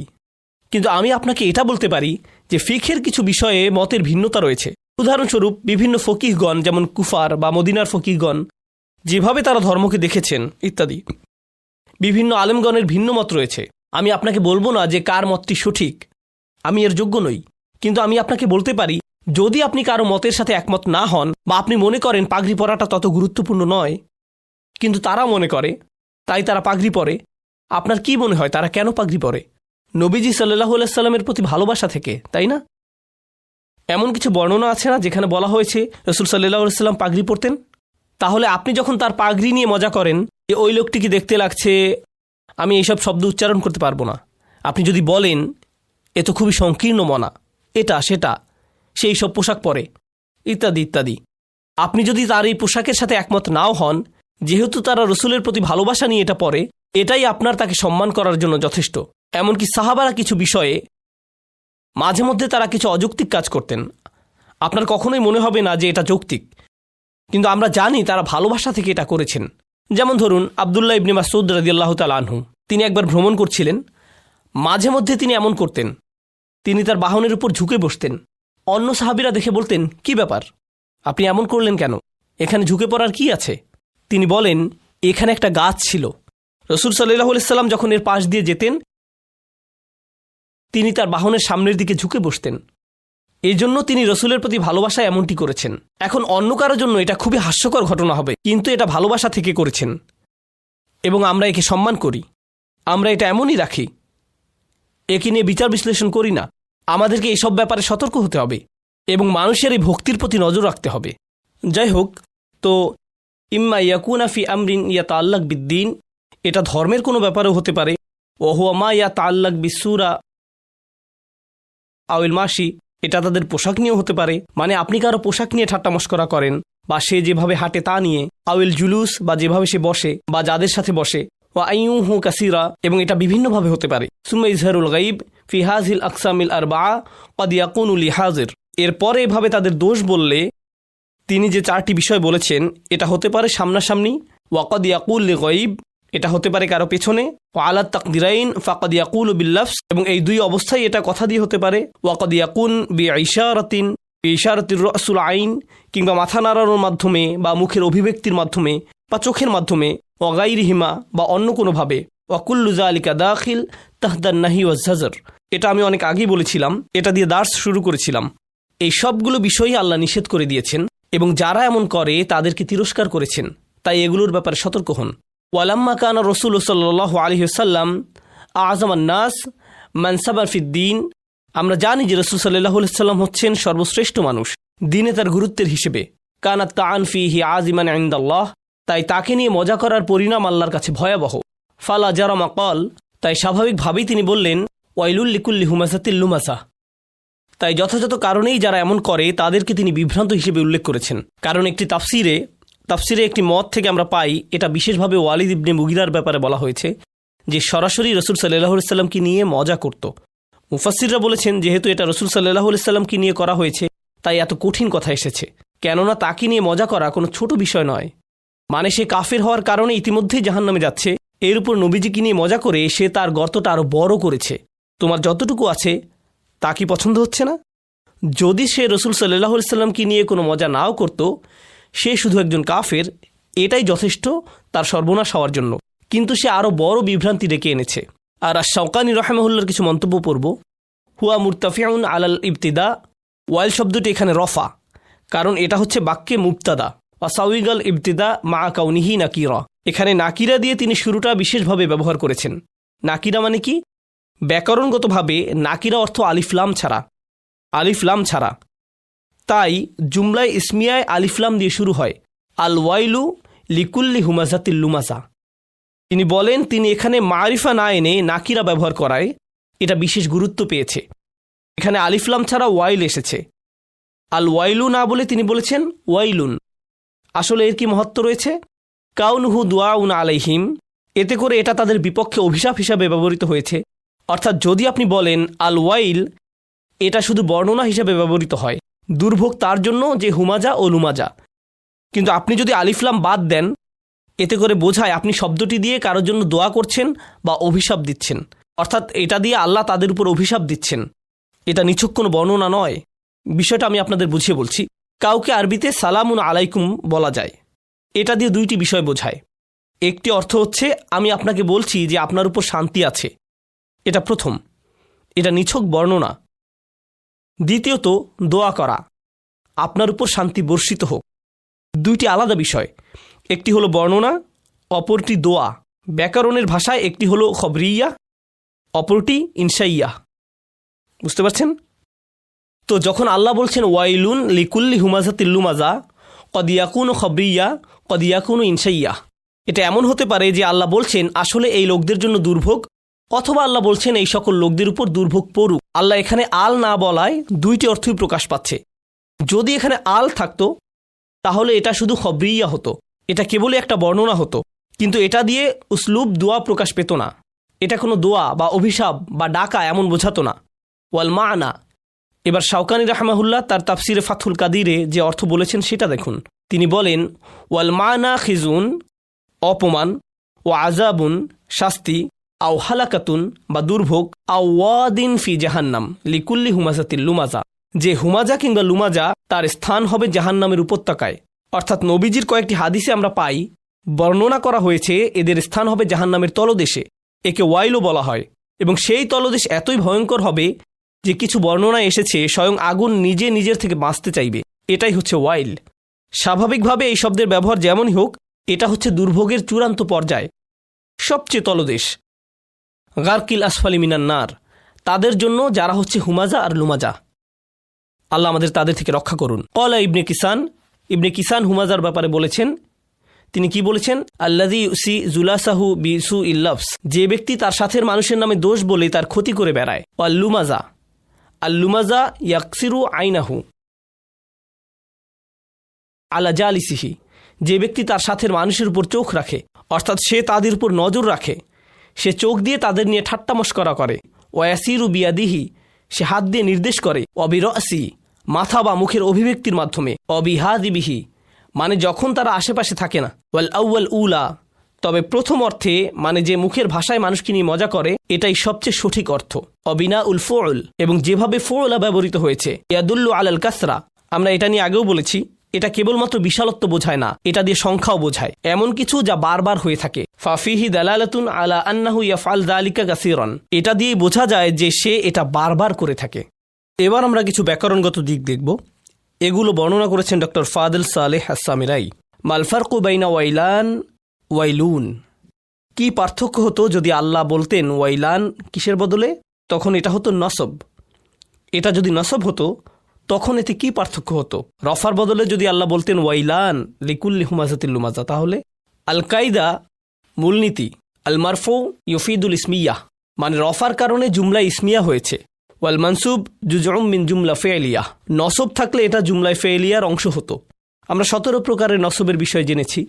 17 নম্বরে আমি যোগ করছি, যদি আপনি নসবযুক্ত কোনো শব্দ দেখেন, মানে এর আগে একটি ক্রিয়া আছে, এখানে এটাই বলা হয়েছে।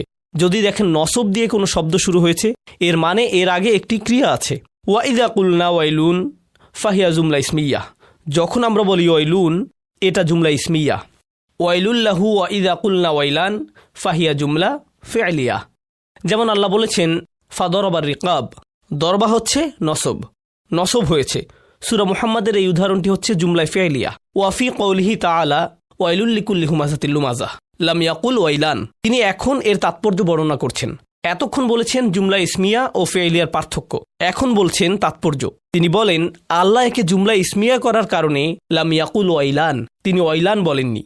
লিআন্না হাযা হালাকুন দাইমুন লা ইয়ানকাতি, কারণ এটা এমন দুর্ভোগ যা চিরস্থায়ী, যা কখনোই শেষ হবে না। মনে রাখবেন, জুমলায় ফেলিয়া দিয়ে সাময়িক বোঝায় আর ইসমিয়া দিয়ে চিরস্থায়ী বোঝায়। তাই আল্লাহ এখানে ইসমিয়া ব্যবহার করেছেন, কারণ এটা চিরস্থায়ী, যা কখনোই শেষ হবে না। লিযা ক্বালা ফি খাতিমাতি সূরা, আর এটাই এই সূরার শেষে একই কথা বলার কারণ। ইন্নাহা আলাইহিম মুসাদাহ, তাদেরকে পুরোপুরিভাবে বেঁধে দেয়া হবে লম্বা লম্বা খুঁটিতে।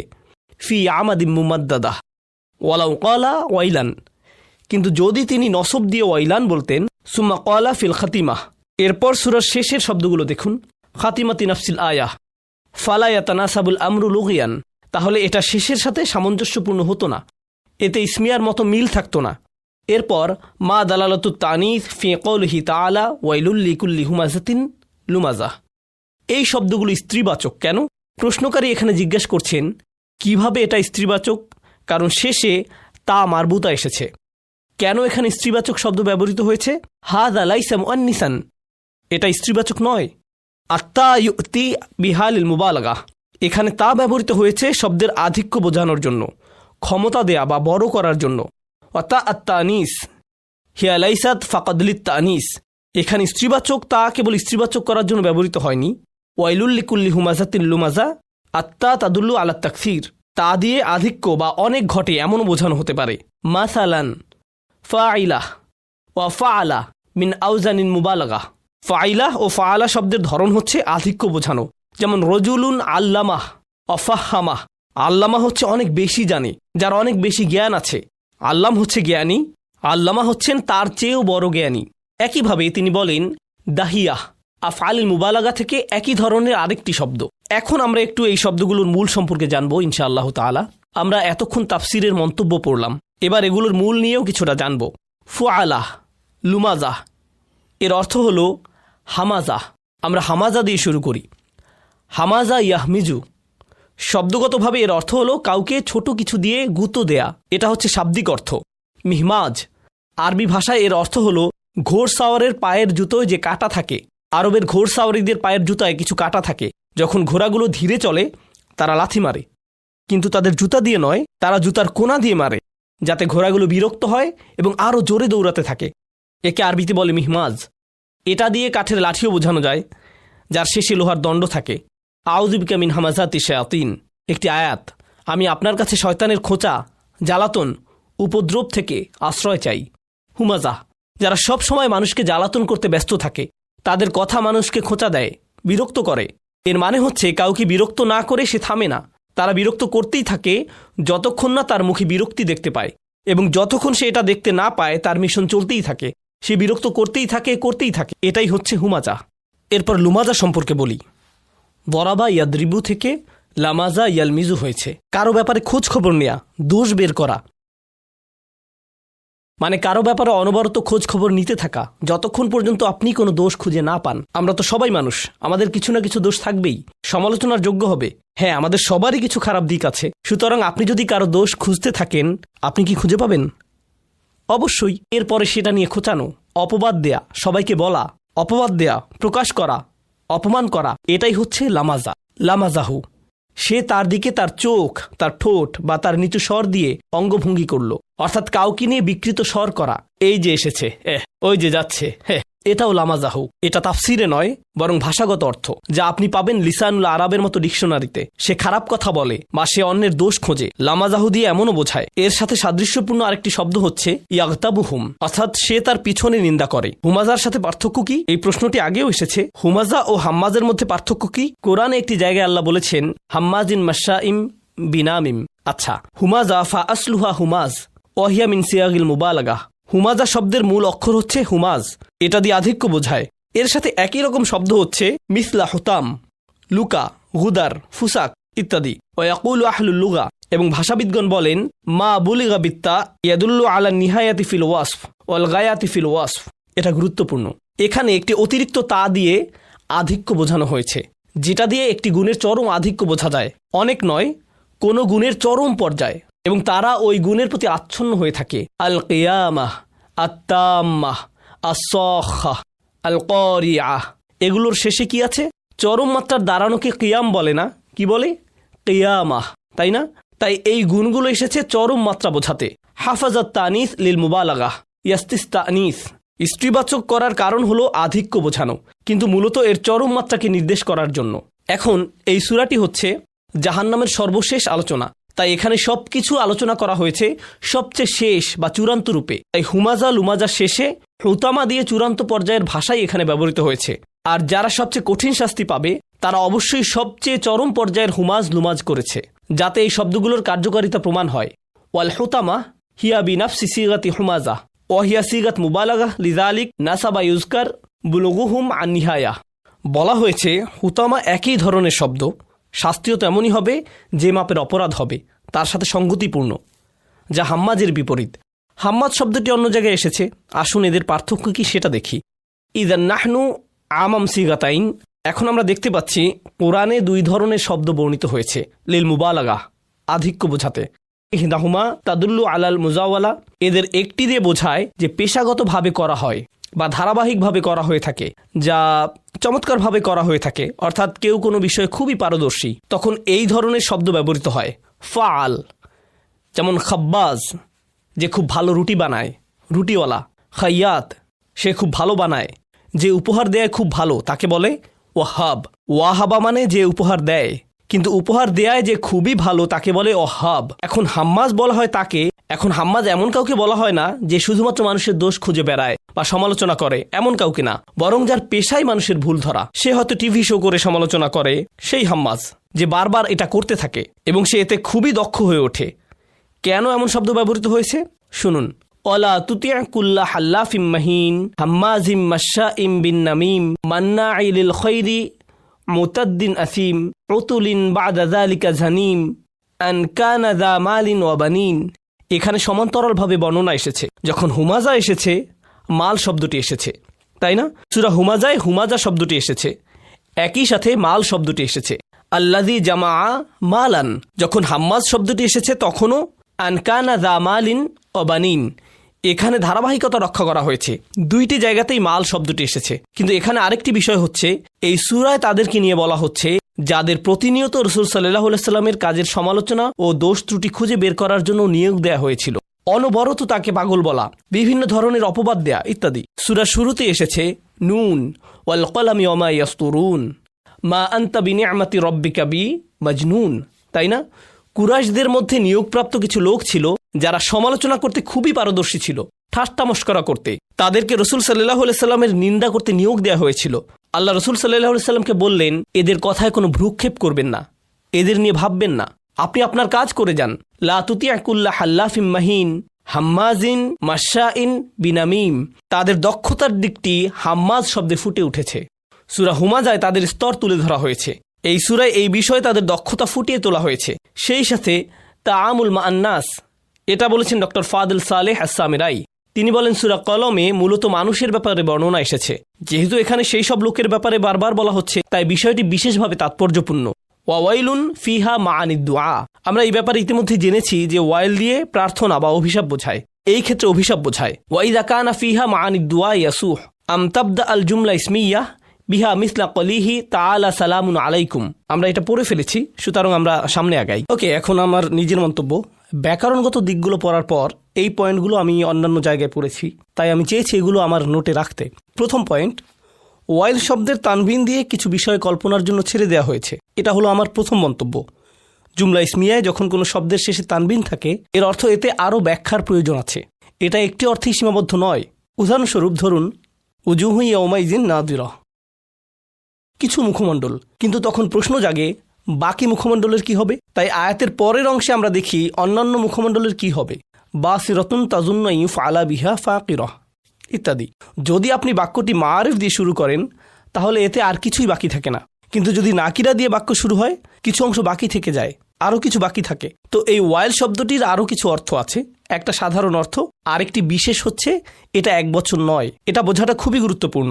আপনারা জানেন যে কোরআনে ফাহিশা এবং আল ফাহিশা এর মধ্যে পার্থক্য রয়েছে। আল্লাহ তাআলা কোরআনে ফাহিশা শব্দটির ব্যবহার করেছেন, আবার তিনি আল ফাহিশা শব্দটিও ব্যবহার করেছেন।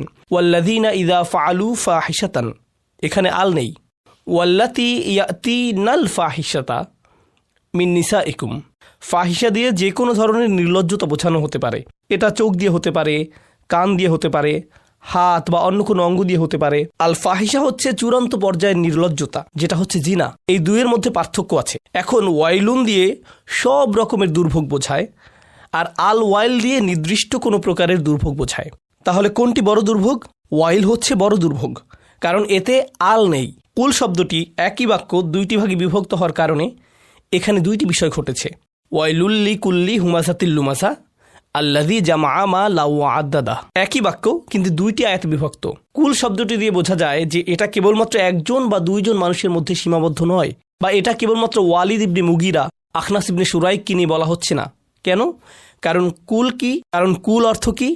যে কেউ, যারা করবে তারা সবাই, যে বা যারা এমন আচরণ করবে প্রত্যেককেই এই তালিকায় যুক্ত হবে। এরপর এসেছে আল্লাযী শব্দটি। সাধারণত যদি আপনি এমন কিছু বর্ণনা করেন যা নাকিরা অর্থাৎ প্রচলিত, সেসব ক্ষেত্রে আল্লাযী শব্দটি ব্যবহৃত হয় না, কারণ আল্লাযী দিয়ে নির্দিষ্ট বোঝায়, সুনির্দিষ্ট বোঝায়। তাই এখানে আল্লাযী শব্দটি ব্যবহৃত হয়েছে বাদাল হিসেবে, অর্থাৎ এটা দিয়ে দ্বিতীয় দল বোঝাচ্ছে। তাহলে আমরা বুঝতে পারলাম এর দুইটি তাৎপর্য রয়েছে। প্রথমত, এর পরবর্তী আয়াতটিতে হুমাজা ও লুমাজার ব্যাখ্যা করা হয়েছে, অথবা পরবর্তী আয়াতটিতে অন্য কোনো দলের কথা বলা হয়েছে যারা ওয়াইলের মুখোমুখি হবে। অর্থাৎ এখানে একটি দলে দুইটি বৈশিষ্ট্য থাকতে পারে, হুমাজা লুমাজা এবং আল্লাযী জামআ মালান, এই মিলিয়ে একটি দলের দুইটি বৈশিষ্ট্য থাকতে পারে। অথবা এখানে দুইটি আলাদা দলের কথা বলা হয়েছে, তাই একটিকে বাদাল হিসেবে এভাবে পড়া যেতে পারে, ওয়াইলুন লিল্লাযী জামআ মালান ওয়া আদাদা। বাদাল মানে হুমাজা ও লুমাজা। আও ওয়াইলুল লিকুল্লি জামআ, আসলে কুল নয়, বাদাল মিন কুল, ওয়াইলুল লিল্লাযী জামআ মালান ওয়া আদাদা। মোদ্দা কথা হচ্ছে, পরবর্তী আয়াতে যাওয়ার আগে বিষয়টি যদি আপনি এখনো বুঝে না থাকেন, এর মূল কথাটি হলো হুমাজা ও লুমাজার ব্যাপারে যে বর্ণনা এসেছে, বিষয়টি ভালোভাবে বোঝাতে আমি কিছু বাংলা শব্দ নির্বাচন করেছি। যে নিজেকে শ্রেষ্ঠ ভাবে, অহংকারী, অন্যের প্রতি সহানুভূতি নেই, সমালোচক, পেছনে দোষ বলে, নিজেকে নিয়ে থাকে, কঠোর, সম্মান দিতে জানে না, অন্যকে বিরক্ত করে, অশ্লীল, বোধবুদ্ধি নেই, কথায় কাজ মিল নেই, চলাফেরা বা পোশাক পরিচ্ছদে অধ্যত্ত, এই সবই হুমাজা ও লুমাজা। বুঝেছি, এটা রেকর্ড হচ্ছে, আপনারা পেয়ে যাবেন। আচ্ছা, যখন বলে রাখি, বেশিরভাগ ক্ষেত্রেই হুমাজা হচ্ছে সূক্ষ্ম আর লুমাজা হচ্ছে স্পষ্ট, এটাই হচ্ছে মোটা দাগে, যদিও ওর বিপরীতটিও হতে পারে। এবার আমরা পরবর্তী আয়াতে যাই। আল্লাযী জামআ মালান ওয়া আদাদা। প্রথমেই যে বিষয়টি বুঝতে হবে তা হলো এই দুইয়ের মধ্যে সম্পর্ক কি, দুইটি বিষয়ের পার্থক্য। প্রথমত, যে অন্য মানুষের জন্য ক্ষতির কারণ হয়, এবং দ্বিতীয়ত, সরলভাবে বললে যে ধন সম্পদ জমায় এবং গণনা করে, এটা হচ্ছে সরল অনুবাদ। তাহলে যে মানুষের পেছনের আগে আর যে ধন সম্পদ জমায়, এই দুইজনের মধ্যে পার্থক্য কি? যে ব্যক্তি সারাক্ষণ নিজের ধন সম্পদ জমায়, অন্য মানুষকে দেয় না, তাই মানুষ তাকে লোভী রাখে, কিন্তু সে চায় না যে তাকে কেউ সমালোচনা করুক। আর আমরা জানি আক্রমণই সেরা প্রতিরোধ, তাই না? তো এজন্য অন্য কেউ যেন তাকে বলতে না পারে যে তোমার কিছু দান করা উচিত, বা টাকা ছাড়াও অন্য কিছু নিয়েও তোমার ভাবা উচিত ইত্যাদি। সে এইসব কথা যেন না শোনা লাগে, এজন্য কি করে? বেশি বেশি করে অন্যের ভুল ধরায় ব্যস্ত থাকে, নিজেকে হুমাজা এবং লুমাজায় ব্যস্ত রাখে, কিংবা দুটোতেই ব্যস্ত থাকে। দুইটিতে নিজেকে ব্যস্ত রাখা, সেটা তো আরো ভয়ঙ্কর। নিজের ধন সম্পদ দিয়ে নিজের দোষ ত্রুটি ঢেকে রাখা, এটা হচ্ছে প্রথম পয়েন্ট। এখন আল্লাযী বাদাল মিন কুল আর নাসাব আলা যাম, এটা বলেছেন শাওকানি রাহিমাহুল্লাহ। হয়তো এটা কুলের পরিবর্তে বসবে, যা আমি একটু আগেই বলেছি, অথবা আল্লাযী আও নাসাব আলা যাম। আপনাদের কি এটা মনে আছে, তাই না? আমরা দেখছি মুফাসসিররাও এমনটি বলেছেন। তিনি বলছেন আল্লাযী এখানে নসব হতে পারে, মানে আল্লাহ যেন এখানে তিরস্কার করছেন। আপনি এখানে এভাবে তেলাওয়াত করবেন না, আল্লাযী জামআ মালান ওয়া আদাদা। আল্লাহ এখানে তাকে তিরস্কার করছেন, এটা তো এত সুন্দরভাবে পড়ার কথা না। আল্লাহ এখানে তাকে সুন্দর কথা বলছেন না, নসব আলা যাম, তাকে তিরস্কার করা হচ্ছে, আল্লাহ তাকে ভৎসনা করছেন। আল্লাহর পক্ষ থেকে এমন জাজর তো এমনিতেই খুবই ভয়ঙ্কর ব্যাপার। ওয়াকুরিয়া জামা বিত্তাশদীদ, এই আয়াতটির জামা শব্দটি অন্য কিরাতে শাদ দিয়ে পড়া হয়, জামার পরিবর্তে জাম্মা, ওয়াহুয়া মুতাবিকুন লি আদ্দাদা, এভাবে এটা আদ্দাদার সাথে মিলে যায়। তাহলে আল্লাযী জাম্মা মালাউ ওয়া আদ্দাদা, দুইটি শব্দ একই রকমভাবে মিলে যায়। ওয়াকিল আদাদাহু জাআলাহু ওয়াইদ্দাহ লিহাওয়াদিহি যাহর, বলা হয়েছে আদ্দাদা শব্দের একটি অর্থ হচ্ছে গণনা করা, এর আরেকটি অর্থ হচ্ছে প্রস্তুতি নেয়া। ইদ্দাহ মানে প্রস্তুতি নেয়া, যেমন ওয়া আইদ্দু মাসাতাতুম মিন কুওয়াতিন, প্রস্তুতি নেয়া, অর্থাৎ সে নিজের সম্পদ গণনা করছে এবং সারাক্ষণ ভবিষ্যতের জন্য প্রস্তুতি নিচ্ছে, ভবিষ্যতের জন্য সঞ্চয়। এটা আমার এই কাজের টাকা আর এটা আমার সেই কাজের টাকা, এভাবেই তো সঞ্চয় করা হয়, তাই না? তাহলে এটাই হলো আদ্দাদা, শুধু টাকা গোনাই নয়, সেই সাথে ভবিষ্যতে সেই টাকা কোন কাজে ব্যবহৃত হবে তারও প্রস্তুতি নেয়া। কোনো দুর্যোগ বিপদাপদ বা সেফটি নেটে, সেফটি নেট শব্দটি ফাইন্যান্সে ইদানিং বেশি ব্যবহৃত হচ্ছে। তো ফারাক আন্না জামা বিত্তাশদীদ ইফিদু আন্নাহু জামাহু মিনহা হুনা ওয়াহা হুনা, যদি আপনি এভাবে পড়েন জাম্মা, এর অর্থের কি পার্থক্য হয়? এর অর্থ দ্বারায় এটা দিয়ে বোঝায় যে সে এখানে সেখানে থেকে সম্পদ আয় করে, যেখান থেকে আসুক তাতে কোনো সমস্যা নেই, সে সারাক্ষণ শুধু বেশি টাকা উপার্জনের চিন্তায় থাকে যাতে অনেক অনেক বেশি টাকা জমানো যায়। ও আন্নাহু লাম ইয়াজমাহু ফি ইয়াউমিন ওয়াহিদ, এমন নয় যে সে এইসব সম্পদ একদিনই কামিয়েছে, ওয়ালা ফি ইয়াউমাইন বা 2 দিনে, ওয়ালা ফি শাহর 1 মাস বা 2 মাসে নয়, অর্থাৎ সে তার পুরো জীবন সম্পদ জমানোতে ব্যস্ত ছিল। আমরা এটা কিভাবে বুঝলাম? জামা শব্দটি অতীতকালে ব্যবহৃত হয়েছে। অতীতকালে বলার অর্থ হচ্ছে যেন আপনি পিছনে ফিরে দেখছেন যে এটা ইতিমধ্যেই হয়ে গিয়েছে, যেন আল্লাহ তার পুরো জীবনটিকে দেখছেন আর তার পুরো জীবনে শুধু একটাই কাজ, শুধু টাকা জমানো। আরেকটি বিষয় হচ্ছে, আপনাদের মনে আছে আমি বলেছিলাম যখন কারো জীবনে বড় লক্ষ্য থাকে না, সে ছোটখাটো বিষয় নিয়ে মেতে থাকে। ছোটখাটো বিষয়ের একটা উদাহরণ হচ্ছে প্রথম আয়াতটি, মানুষের দোষ ত্রুটি খুঁজে বের করা। আরেকটি মামুলি বিষয় কি? ধন সম্পদ জমানো আর প্রতিনিয়ত ভবিষ্যতের জন্য প্রস্তুতি নেয়া। এরা এতটাই হীনমন্য হয়ে পড়ে যে যখন আপনি আপনার ধন সম্পদ জমানোর চাইতে দিনের প্রতি বেশি মনোযোগী হয়ে ওঠেন, তারা আপনাকে কি বলবে জানেন? ভবিষ্যতের কথা ভাবো, তাই না? মজার ব্যাপার হচ্ছে আপনি আসলে আপনার ভবিষ্যতের কথাই ভাবছেন, তারাই তাদের ভবিষ্যতের কথা ভাবছে না। তারা বলবে দীর্ঘমেয়াদী পরিকল্পনা করো। মজার ব্যাপার হচ্ছে তারাই স্বল্প মেয়াদী চিন্তা করছে, আগামী 10 বছরে আমি এটা করব। ভাই, আগামী 1000 বছর কবরে বসে কি করবেন সেটা ভাবেন, কবর শেষ হলে তারপর কি হবে, এটাই আসল দীর্ঘমেয়াদী চিন্তা। ওটা তো দীর্ঘমেয়াদী পরিকল্পনা নয়, কিন্তু তাদের মাথায় এই চিন্তাই বদ্ধমূল হয়ে আছে আর এটাই তাদের জীবন দর্শন। তো এরপর তিনি বলছেন ফালা ইয়াজমা আল আমওয়াল আল্লাজি আজমাহা মিনহা হুনা ওয়াহা হুনা, সে জমায়, ফুলান সে যেভাবে পারে টাকা জমায়। ও আম্মা জামা বিত্তাখফিফ ফালা ইউফিদু যালিক, কিন্তু যদি শুধু জামা বলা হয় এই অর্থটি প্রকাশ পায় না। ফামালুল ইনসানুল ওয়াহিদ বিন্নিসবা ইলা মালিকুল্লিদ দুনিয়া হাকির, তিনি বলেন আল্লাহ এখানে আমওয়াল বলেননি যার অর্থ সম্পদ, তিনি এক বচনে মাল শব্দটি ব্যবহার করেছেন যার তাহকির হিসাবে ব্যবহৃত হয়েছে, মানে হলো ধন সম্পদকে তাচ্ছিল্য করা। অর্থাৎ তিনি বলছেন তুমি সর্বোচ্চ কতটুকুই বা জমাতে পারবে, পরকালের সম্পদের তুলনায় তোমার এই সম্পদ তো কিছুই না, তাহলে কি নিয়ে তুমি এত বড়াই করছো? এটাই হাকির। ফাকাইফা ইয়ালিকু বিহি আইয়াখতারিফু বিযালিকা আল কালিল, কোনো বুদ্ধিমান মানুষ কিভাবে এত ক্ষুদ্র বিষয় নিয়ে গর্ব করতে পারে? কিছু আলেম এটাকে এভাবে দেখেছেন, তারা বলেছেন ফামা মাতাউল হায়াতুদ দুনিয়া ফিল আখিরাতি ইল্লা কলিল, সূরা তাওবা এসেছে, দুনিয়ার সমস্ত ভোগবিলাসের সামগ্রী পরকালের তুলনায় কিছুই নয়। আপনি এটা নিয়ে গর্ব করছেন? আপনি এই ক্ষুদ্র জিনিস নিয়ে পড়ে আছেন? যার এমন মনোভাব আছে কিয়ামতের দিনে এসবের কোনো কিছুই তার কোনো উপকারে আসবে না। মিলউল আরদি যাহাবান ওয়ালাউ ইফতাদা বিহি, সে যদি পুরো পৃথিবী পরিমাণ সোনা নিয়েও আসে, তার বিনিময়ে যদি সে পরিত্রাণ পেতে চায়, এসব তার কোনো উপকারেই আসবে না। তাহলে সে কি নিয়ে পড়ে আছে? এসব পুরোপুরি অনর্থক। আইয়াকুন আল মুরাদ, এর অর্থ এটাও হতে পারে যে মিনহু তাজিম আইমালুন মালান বালাগা ফিল খবস আল ফাসাদ আকসান নিহায়াত। এছাড়া এটাও হতে পারে আল্লাদি, এখানে জাম দিয়ে বোঝাচ্ছে সে ধন সম্পদ জমানোর চেষ্টায় সে এটাও ভুলে গেছে যে তার টাকা কি অসৎ বা খারাপ উপায় আসছে, সে এসব চিন্তার বাইরে চলে গেছে। আপনাদেরকে বলে রাখছি, আমি কোনো অর্থনীতিবিদ নই, যদিও আমি বিজনেস স্কুলে পড়েছি। সেখানে আমি কোটি কোটি টাকার কোম্পানিতে যে ধরনের ইন্টারন্যাশনাল বিজনেস হয় এবং সেগুলো কিভাবে চলে তা সম্পর্কে জেনেছি। মাথা নষ্ট হওয়ার মতো ব্যাপার। টাকার জন্য মানুষ কোন পর্যায়ের শোষণ করে, অর্থের জন্য মানুষ কোন পর্যায়ে শোষণ করে, এটা কল্পনার বাইরে। আমরা যে ফ্যাক্টরিগুলো দেখি, আমরা বিভিন্ন গল্প শুনেছি যেসব ফ্যাক্টরিতে শিশু শ্রম হয়ে থাকে, তারা বিভিন্ন প্রোডাক্ট বানায় যেগুলো আমেরিকার সেরা শপিং মলগুলোতে পাওয়া যায়। তারা এসব বানায় আর শিশুদেরকে এসব বানানোর কাজে ব্যবহার করা হয়। কিন্তু যদি শিশুদেরকে এসব থেকে বের করার চেষ্টা করা হয়, তারা কিছু টাকা বরাদ্দ রেখেছে যাতে স্থানীয় গুন্ডারা তাদের ফ্যাক্টরি পাহারা দিতে পারে, যেন শিশুরা কাজ করতে পারে।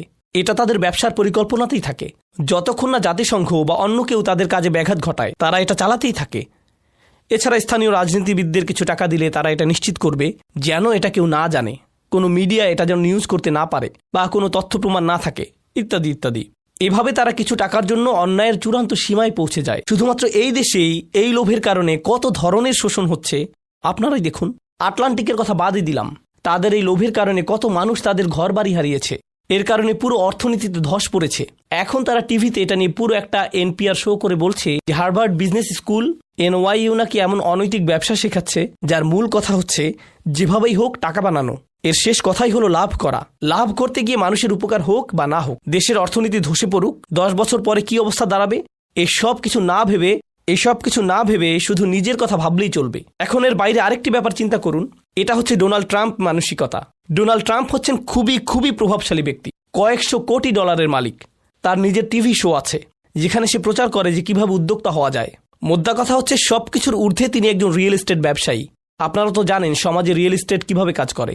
আপনি কিনতে পারেন, আপনি কেনেন, কিন্তু আপনি এর জন্য মূল্য দেননি। আপনি ক্রেডিট পেয়েছেন, আপনি পুরোটা দেননি, আপনি সীমিত কিছু অর্থ দিয়েছেন।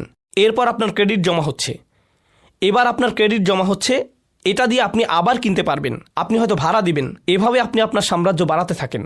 এখন যদি ডোনাল্ড ট্রাম্পের মতো কোটিপতি, যদি তার সমস্ত সম্পত্তির জন্য টাকা পরিশোধ করতে হতো, সে কি এখন কোটিপতি হতে পারত? না। তার চিন্তা কি ছিল? তার চিন্তা ছিল আমি কয়দিন বাঁচব, আগামী 50 বছর, 60 বছর, 100 বছর, আমি কয়দিন বাঁচব, আমি কোটিপতি হিসেবে বাঁচব। এরপর যদি আমার পাওনা পরিশোধ না হয় কি এসে যায়, আমি আমার জীবন উপভোগ করে নিয়েছি। এভাবে তার পুরো পাওনা গিয়ে পড়বে তার পরবর্তী প্রজন্মের উপর। তার কোনো মাথা ব্যথা নেই। তখন ডলারের মূল্য কমে গেলে খুচরা বিক্রেতারা ক্ষতির মধ্যে পড়ল, কিন্তু এতে তাকে দোষ দেওয়া যাবে না। সে তার মতো জীবন উপভোগ করে নিয়েছে। অর্থাৎ শুধুমাত্র নিজের কথা ভাবো, যা মা মালান ও আদাদা। এটাই হচ্ছে পুঁজিবাদী চিন্তার মূল কথা এটাই। এখন এর সাথে একজন মুসলিমের চিন্তার পার্থক্য কি? ছোট একটা উদাহরণ দিই, কারণ এটা অর্থনীতির সাথে সম্পর্কিত বিষয়। একটা বাড়ি, আপনারা জানেন যে এই দেশে একটি বাড়ির মালিক হওয়া বড় একটি বিষয়। এর মূল্য বাড়ে, কখনো কমে, ইত্যাদি। আমি আপনাদেরকে খুবই সাধারণভাবে বোঝাবো যাতে একটা স্কুলের বাচ্চাও এটা বুঝতে পারে। ধরুন 100 বছর আগে কেউ একটা বাড়ি কিনলো, নিউ ইয়র্কের পাশে কেউ একটা বাড়ি কিনলো। ধরা যাক সে এটা 50,000 টাকা দিয়ে কিনেছে। সে এটা ক্যাশ টাকায় কেনেনি, সে এটা লভ্যাংশ দিয়েও কেনেনি, সে ব্যাংক লোন নিয়ে কিনেছে। তাহলে সে 30 বছর ধরে 50,000 নয়, সে কত টাকা দিয়েছে? 1,50,000। এখন তারা যদি এটা বিক্রি করতে চায়, তারা কি এটা 60,000-এ বিক্রি করবে? না, তারা এটা 1,50,000-এ কিনেছে, তাই তারা অন্তত 2,50,000 বেচতে চাইবে। ধরা যাক তারা এটা 2,50,000-এ বেচল। এখন একজন ক্রেতা 2,50,000-এ কিনে নিল, কিন্তু সেও এটা ক্যাশ টাকায় কিনেনি। কীভাবে কিনেছে? ক্রেডিটের মাধ্যমে। তাহলে সেও 2,50,000 দেয়নি, সেও 30 বছরে 4 লাখ বা 5 লাখ টাকায় কিনেছে। যখন সে এটা বিক্রি করতে যাবে এর মূল্য বাড়তে থাকবে। তাহলে এখানে যা ঘটল, প্রথমত মুদ্রার মূল্য কমে গেল, দ্বিতীয়ত যারা 100 বছর আগে একটা বাড়ি যে টাকায় কিনেছিল, পরবর্তী প্রজন্মের মানুষেরাও কি একই দামে কিনতে পারবে? না। তাহলে আপনি পরবর্তী প্রজন্মের জন্য এটা অনেক অনেক অনেক কঠিন করে ফেললেন।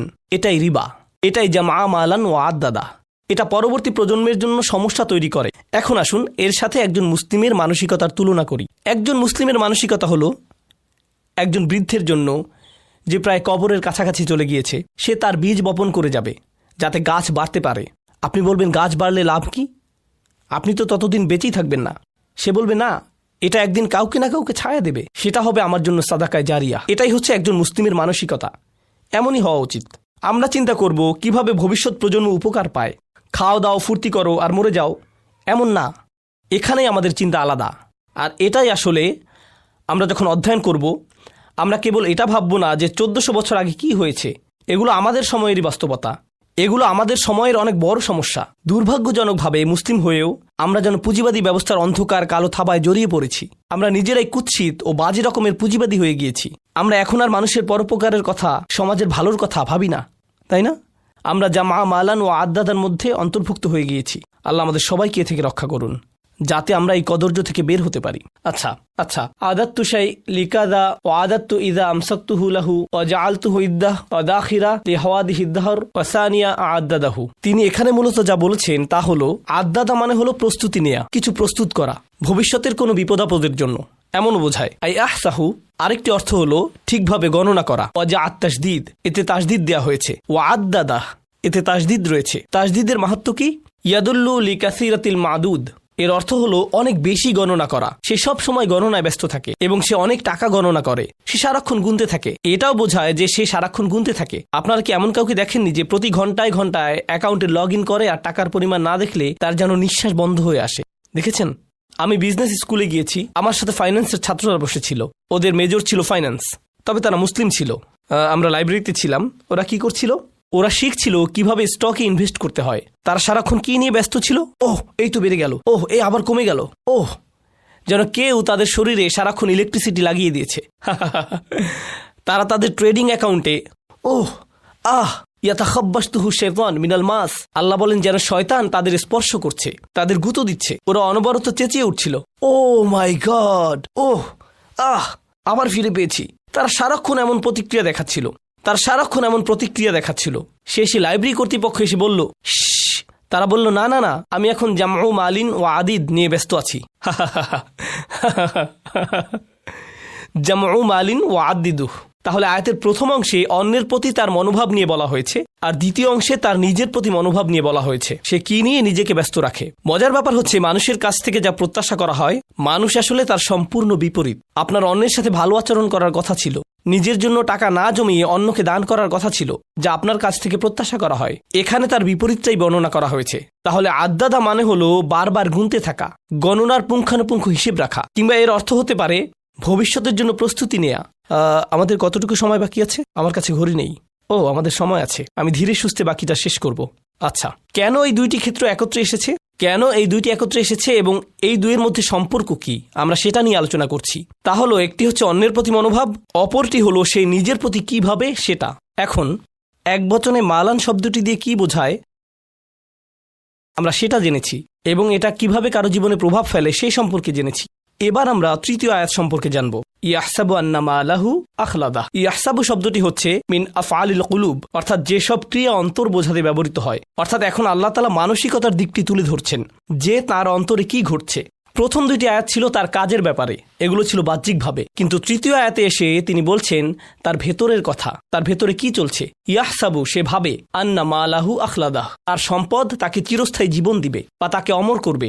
এখন এখানে মূল বিষয়টি হচ্ছে মালাহু। এর আগের আয়াতে আমরা মালাহু পাইনি, আমরা পড়েছি আল্লাযী জামা মালান, কারণ সে নিজের জন্য সম্পদ জমাচ্ছে, যা আসলে তার নিজের জন্য নয়, তবুও সে জমায়। মালান শব্দটি দিয়ে তার এই ভ্রান্তিকে চিহ্নিত করা হয়েছে। এবার যখন সে এত সম্পদ জমিয়ে ফেলেছে, এত সম্পদের মালিক হয়েছে, সে ভাবছে এগুলো তাকে চিরস্থায়ী জীবন দিবে। এখন এ থেকে আমরা কিছু গভীর প্রশ্নের সমাধান পাই। কেন মানুষ টাকার পেছনে ছোটে? এটা একটা বড় প্রশ্ন। যদি আপনি কোনো শিশুকে জিজ্ঞেস করেন, তোমার কেন টাকা দরকার, সে বলবে, আমি জানি না, আমার হয়তো পরে লাগবে। কিন্তু নিজেকে নিজে প্রশ্ন করুন, কেন আসলে মানুষ টাকার পেছনে ছোটে? আজকে যদি প্লেটে খাবার থাকে, আপনি আজ নিয়ে দুশ্চিন্তা করা বাদ দিবেন, আপনি আগামীকাল নিয়ে ভাববেন। অর্থাৎ আখলাদা শব্দের অর্থ কেবল চিরস্থায়ী জীবন নয়, এটা দিয়ে বোঝায় এমন কিছু যা চিরকাল অবিরামভাবে তাকে বাঁচিয়ে রাখবে। অর্থাৎ মানুষ দুশ্চিন্তা করে কারণ যদি তার সঞ্চয় না থাকে, সে হয়তো বাঁচতে পারবে না। অনেকে দেখবেন যখন তার স্টক অ্যাকাউন্ট ধসে পড়ে, সে আত্মহত্যা প্রবণ হয়ে পড়ে, কারণ সে তার বেঁচে থাকার সাথে সঞ্চয়কে মিলিয়ে ফেলেছে। তার প্লেটে এখন খাবার আছে, এর সাথে নয়, বরং আগামীকালের জন্য সে যে খাবার সঞ্চয় করেছে তার সাথে।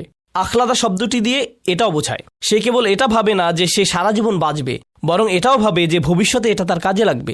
এটা ইখলাদ থেকে এসেছে, খুলুদ থেকে। তার ভবিষ্যৎ সুনিশ্চিত হয়ে গিয়েছে কারণ তার সঞ্চয় আছে, সে এত সঞ্চয় করেছে।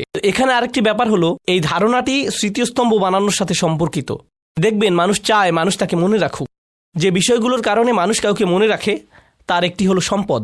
কেউ যদি পরকালে বিশ্বাস না করে, তার জীবনের শেষ পর্যায়ে সে সাদাকা দেয় না, সে হয়তো মানব কল্যাণে টাকা দেয়, হাসপাতাল, বিশ্ববিদ্যালয়ে টাকা দেয়, যাতে তার নামে স্মৃতিস্তম্ভ তৈরি হয়।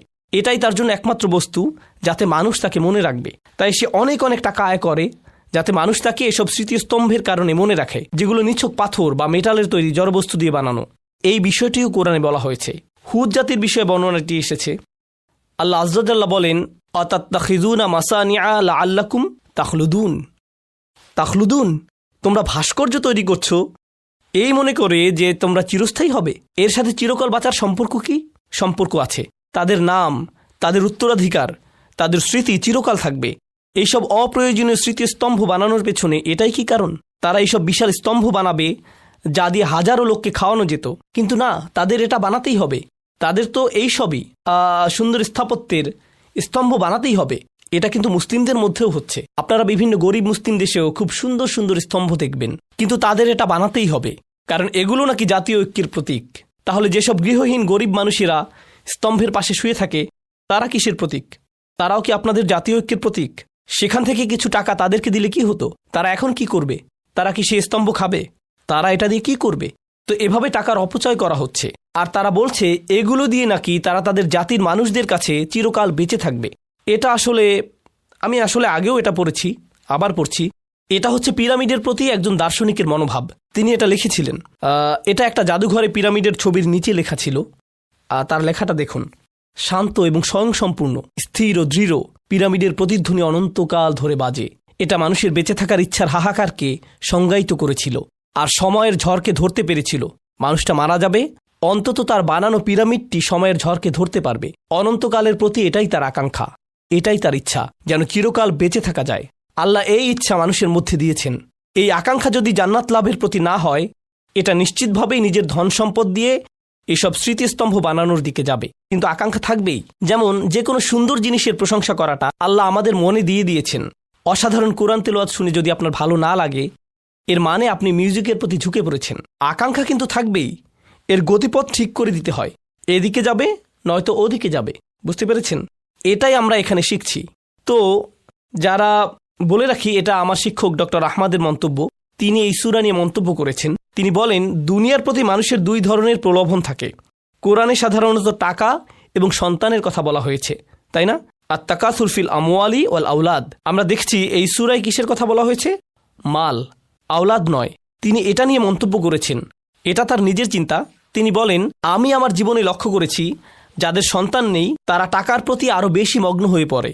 যদি সন্তান না থাকে, যদি আপনার সন্তান থাকে, আপনার দুটি বিষয় নিয়ে চিন্তা থাকে। কিন্তু যদি আপনার সন্তান না থাকে, তখন আপনি টাকা আয় করা, গণনা করা নিয়ে পুরোপুরি মগ্ন হয়ে পড়েন। আর যারা টাকা নিয়ে এত বেশি চিন্তিত, যদি আপনি তাদেরকে জিজ্ঞেস করেন তারা কেন সন্তান নেয় না, তারা কি কারণ দেখায়? টাকা। তারা কি কারণ দেখায়? টাকা। আমি জানি না সন্তানের খরচ চালাতে পারবো কিনা, আমি জানি না। আমাদের নিজেদের চলার টাকা আছে, আমি নিশ্চিত নই সন্তানের খরচ চালাতে পারবো কিনা, ভবিষ্যতের কথা ভেবে। যাই হোক, ইয়াহসাবু আন্না মালাহু আখলাদা এর তাফসিরে আসি। তাওয়াল আল মালু আমলাহু, তার ধন সম্পদ তার নিরাশা বাড়াবে। ওয়ামান্নাহুল আমানিয়াল বাঈদা, এটা তাকে কিছু অলীক কল্পনা দিবে যা বাস্তবতা থেকে অনেক দূরে, ততক্ষণ পর্যন্ত যতক্ষণ না সে নিজেকে গভীরভাবে উদাসীন করে তোলে এবং তার মিথ্যা আশাকে প্রলম্বিত করে। ইয়াহসাবু আন্না মালাহু তারাকাহু খালিদান, সে মনে করে তার সম্পদ তাকে চিরস্থায়ী করবে। ফিদ দুনিয়া লা ইয়ামুত, এই দুনিয়ায় যেন সে কখনো মরবে না। এটা দিয়ে পরকালকেও বোঝানো হয়েছে। সে মনে করে, আর হ্যাঁ, এটা বোঝাটা খুবই জরুরি, এমন অনেকে আছে যারা মনে করে আল্লাহ তাদেরকে এত বেশি দিয়েছেন তাই তারা পরকালেও পার পেয়ে যাবে। হে, আল্লাহ আমাকে এত ভালোবাসেন, তিনি আমাকে এত এত সম্পদ দিয়েছেন, আল্লাহ নিশ্চয়ই পরকালেও আমার জন্য ভালো কিছুই দিবেন। আমাদের অনেকের চিন্তাভাবনা এমন। এটা আসলে খ্রিস্টান প্রোটেস্ট্যান্টদের বিশ্বাসের মূল ভিত্তি। তারা আপনাকে বলবে গড চান যেন আপনি প্রমোশন পান, তিনি চান যেন আপনি বেশি বেশি টাকা কামাতে পারেন, তিনি চান যেন আপনি লোনটা পান, কারণ তিনি আপনাকে ভালোবাসেন। বেশি টাকা কামানো মানে আল্লাহ আপনাকে ভালোবাসেন। এই নিয়ে একটা ঘটনা কোরআনে সূরা কাহফে বর্ণিত হয়েছে। সে ভেবেছে যেহেতু তার বাগানটা বেশি সুন্দর, সেহেতু অমা আজুন্নুসাআতা কাইমাতান, আমার মনে হয় না কিয়ামতে আমার আর কোনো সমস্যা হবে। ওলা ইরুদিতু ইলা রব্বি, যদি কখনো আমার পালনকর্তার কাছে আমাকে পৌঁছে দেওয়া হয়, লা আজিদান্না খায়রাম মিনহা মুনকালাবা, তবে সেখানে এর চাইতে উৎকৃষ্ট কিছু পাবো। আল্লাহ আমাকে শুধু দুনিয়ায় ধন সম্পদ দিবেন না, আখিরাতেও দিবেন। তুমি এখানে গরিব আছো, সেখানেও গরিব থাকবে। এটাই ছিল চিন্তা ভাবনা। বলে রাখি, দুর্ভাগ্যবশত এমন মানসিকতা, বিশ্বাস করুন বা না করুন, আমাদের অনেক মুসলিম ভাইদের মধ্যে ঢুকে গেছে। তারা ভাবে আল্লাহ আমাকে অনেক বেশি ভালোবাসেন, আমাদের থাকার জন্য সুন্দর বাড়ি আছে, ভালো চাকরি আছে, বড় ব্যবসা আছে, পরিষ্কারভাবে বোঝা যাচ্ছে আল্লাহ আমাকে ভালোবাসেন। তিনি আমার মধ্যে এমন কিছু পেয়েছেন যা অন্যদের মধ্যে পাননি। তাহলে আর চিন্তা কি? আল্লাহ আমার সাথেই আছেন। আসলে যেগুলোর জন্য আপনি আল্লাহকে ধন্যবাদ দিচ্ছেন, প্রকৃতপক্ষে এগুলো মূলত একটা পরীক্ষা। কিছু মানুষের জন্য দারিদ্র্য হচ্ছে পরীক্ষা, আর কিছু মানুষের জন্য ধন সম্পদ হচ্ছে পরীক্ষা। দুটোই পরীক্ষা, কোনোটাই আসলে কাউকে কারো চেয়ে এগিয়ে রাখে না। তাই আমি বলছি না যে ধনীদের জন্য পরীক্ষা বেশি আর গরিবরা কম পরীক্ষায় আছে। আমাদেরকে বুঝতে হবে যে দুটোই পরীক্ষা, দুটো অবস্থায় আসলে পরীক্ষা। আল্লাহ আমাদেরকে এই পরীক্ষাকে অনুধাবন করার শক্তি দিন এবং আমাদেরকে এমন একটি জীবন দিন যেন আমরা এই পরীক্ষায় উত্তীর্ণ হতে পারি। ওয়ালাম আন্না আখলাদাহু অখালাদাহু বিমান ওয়াহিদা। শাওকানি বলেছেন, এখানে আখলাদা ও খালাদা শব্দ দুটির অর্থ একই। সুম্মা ফিত তাফসির উজুহু আহাদুহা, কিন্তু তাফসিরে এগুলোকে আলাদাভাবে অর্থ করা হয়েছে। ইয়াতামিলা আইয়াকুন আল মানা তুল আল মাল তাউল আল মাল আমলাহু, এর একটি অর্থ হতে পারে তার ধন সম্পদ তার আশাকে প্রলম্বিত করে, এজন্যই সে ভাবে যে সে চিরকাল বেঁচে থাকবে। আলাম ইয়াকুল ইউখলিদুহু, তিনি এখানে বলেননি যে এটা তাকে চিরস্থায়ী জীবন দিবে। তিনি এখানে বর্তমান বা ভবিষ্যৎকাল ব্যবহার করেননি, তিনি অতীতকাল ব্যবহার করেছেন। লিআন্নাল মুরাদ ইয়াহসাবু হাযাল ইনসান, কারণ এর অর্থ হচ্ছে মানুষ মনে করে আন্নাল মালা দিমনুল্লাহুল খুলুদ ওয়া আতাহুল আমান মিনাল মাউত ওয়া কাআন্নাহু হাকামা ওয়া কাদ ফারাকা মিনহু অলিজালিকা যাকারাহু আল মাদি। তিনি এখানে যা বলেছেন তা হলো, এর কারণ হচ্ছে মানুষ মনে করে যেহেতু তার ধন সম্পদ আছে, এই দিয়ে প্রমাণ হয় আমি পার পেয়ে গিয়েছি, আমাকে আর ভবিষ্যৎ নিয়ে ভাবতে হবে না, কারণ আমার টাকা পয়সা আছে। অর্থাৎ আখিরাতের সতর্কতা, ভবিষ্যতের সতর্কতা তাকে ভাবায় না। তার মাথায় শুরুতেই যা আসে তা হলো আমি ঠিক আছি, আমার কোনো সমস্যা নেই, অন্যদের এসবে সমস্যা হতে পারে, আমি পার পেয়ে যাব। কেউ কেউ আবার ভাবে, এই সূরার তাফসিরে মুফতি আহমদ শফি এটা বলেছেন, এটা রেকর্ড করা আছে। তিনি বলেন, কিছু মানুষ আছে তারা ভাবে তারা জান্নাত কিনতে পারবে। যখন তাদেরকে সতর্ক করা হয় তারা ভাবে আমার তো অনেক টাকা, যদিও আমি আল্লাহর হুকুম মানছি না, তবে আমি এর একটা ব্যবস্থা করে ফেলবো। সামনের হজে আমি এলিট প্যাকেজে যাব, এলিট প্যাকেজে গেলে কোনো সিকিউরিটি গেটে আমাকে আটকাবে না, এরপর একদম সোজা জান্নাতে চলে যাব, মানে জান্নাত আমার জন্য অপেক্ষা করছে। তো এভাবে সে ফুরু হয়ে যায়, অর্থাৎ ভবিষ্যৎ নিয়ে সে পুরোপুরি অসচেতন হয়ে পড়ে। কল আল হাসান, হাসান বলেন, মা রাআইতু ইয়াকিনান, এটা একটা অসাধারণ মন্তব্য। মা রাআইতু ইয়াকিনান লা শাক্কা ফীহি আশবাহু বিশাক লা ইয়াকিনা ফিকাল মাউত। সে ভাবে আমি এ ব্যাপারে নিশ্চিত নই, যেখানে এতে আসলে কোনো সন্দেহ নেই। মানুষ এটা নিয়ে খুবই অনিশ্চিত, যেন এটা কোনো অনিশ্চিত বিষয়। এটা এমন একটি বিষয় যা অবশ্যই ঘটবে, এতে কোনো সন্দেহ নেই। আর মানুষ মনে করে যেন এটা কোনো অনিশ্চিত বিষয়, কখনো ঘটবে না, তারা এটা নিয়ে সন্দেহ করে। সুবহানাল্লাহ। আহাব্বাল মাল হুব্বান শাদীদান, এটা হচ্ছে আয়াতের আরেকটি অর্থ। সম্পদের প্রতি তাদের ভালোবাসা হলো তীব্র ভালোবাসা। হাত্তা তাকাদা আন্নাহু ইন ইনতাকাসা মালিল আমুত, যতক্ষণ না সে ভাবে যে আমার সম্পদ শেষ হয়ে গেলে আমি শেষ হয়ে যাব। ফালিযালিকা ইয়াহফিদুহু মিনান নুকসান ইয়াবকা হাইয়ান, তাই সে তার সম্পদ রক্ষা করে যাতে সে বাঁচতে পারে। ওয়া হাযা গায়রু বাঈদ মিন ইতিকাদিল বাখিল, একজন কৃপণ বা লোভীর মতোই তার চিন্তা ভাবনা বা বিশ্বাস। আন্না হাযা তারিদ বিল আমালিস সালিহ, এটা হচ্ছে ভালো কাজের বিপরীত। ও আন্নাহু হুয়াল্লাযী ইয়াখলুদু সাহিবাহু ফিদ দুনিয়া বিযিকর, আর এটা হচ্ছে ভালো মানুষেরা এটা জানে যে ভালো কাজ করে এটাই তাকে সত্যিকারের চিরস্থায়ী জীবন দেবে, ভালো কাজের প্রচারের মাধ্যমে।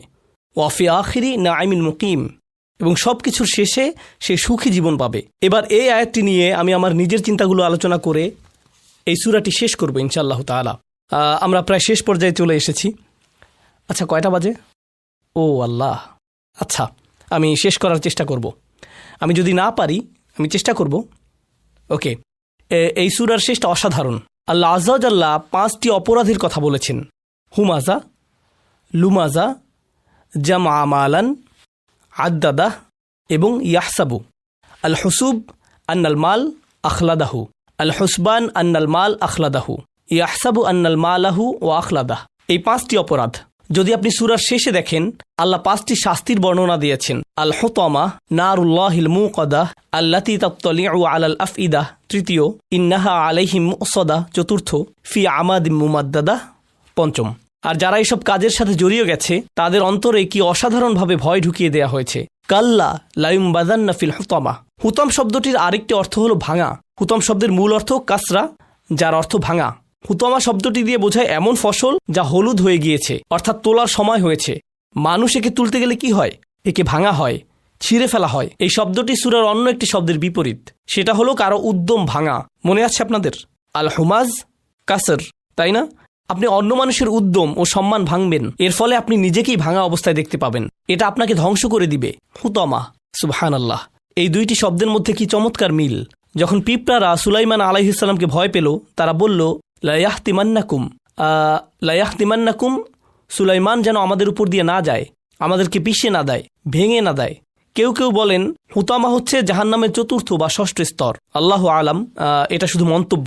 আমি এর সপক্ষে কোনো হাদিস পাইনি বা কোনো সাহাবী বলেছেন এমন পাইনি। এই আগুন হচ্ছে আল্লাহর। আমরা এটা নিয়ে একটু পরে আলোচনা করছি।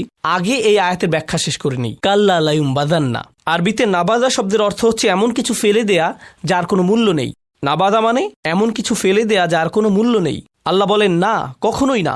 সে বলে তার সম্পদ তাকে চিরস্থায়ী জীবন দেবে। আল্লাহ খারিজ করে দিলেন। তিনি বললেন না, কখনোই না, বরং নিশ্চিতভাবেই এতে কোনো সন্দেহ নেই। এখানে লা আসায় আমি এই শব্দগুলো জোর দিয়ে বলছি, লা, এবং শেষে দুইটি নুন এসেছে। আল্লাহ বলেন লায়ুম বাজান্না, তাকে অবশ্যই ছুঁড়ে মারা হবে। এটা হচ্ছে এমন কিছু ছুঁড়ে মারা যার কোনো মূল্য নেই।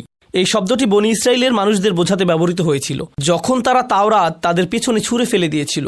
নাবাদা ফারিকুম মিনাল্লাযীনা উতুল কিতাবাল্লাহি ওয়ারা যুহুরিহিম, তারা এটা তাদের পেছনে ছুঁড়ে ফেলে দিয়েছিল, কারণ তাদের কাছে এর কোনো মূল্য ছিল না। সে মনে করেছে তার কাছে পৃথিবীর সবচেয়ে মূল্যবান জিনিসটি আছে। সেটা কি? তার সম্পদ। সে কেন মানুষদের সাথে এভাবে কথা বলে জানেন? কারণ তার টাকা আছে। সে ভেবেছে সে পার পেয়ে যাবে। কে আমার উপর কথা বলবে? আমি আমার কর্মচারীর সাথে এভাবে কথা বলতেই পারি।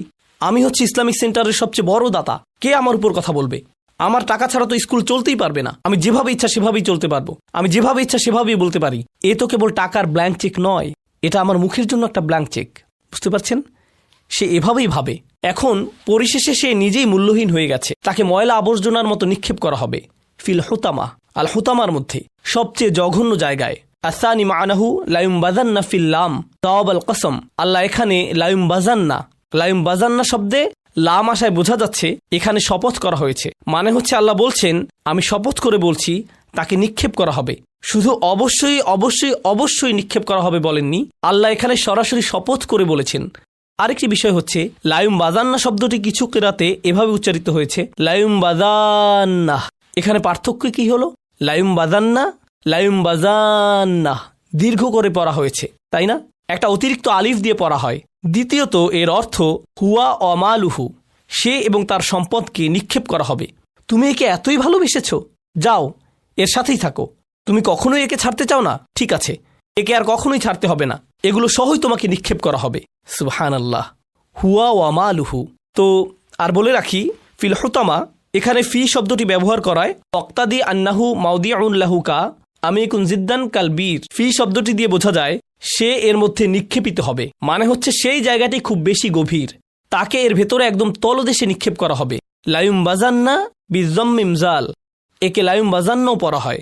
তাহলে এর তিনটি কিরাত আছে, লায়ুম বাজান্না আর লায়ুম বাজুন্না। হুয়া ও আনসারুহু, সে এবং তাকে যারা সাহায্য করেছে সবারই একই পরিণতি হবে।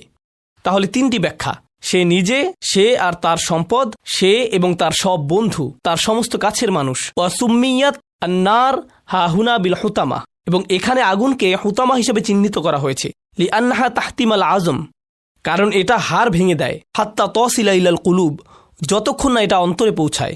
একে হুতামা বলা হয় কারণ এটা হাড় ভেঙে দেয়া এবং অন্তরে পৌঁছায়।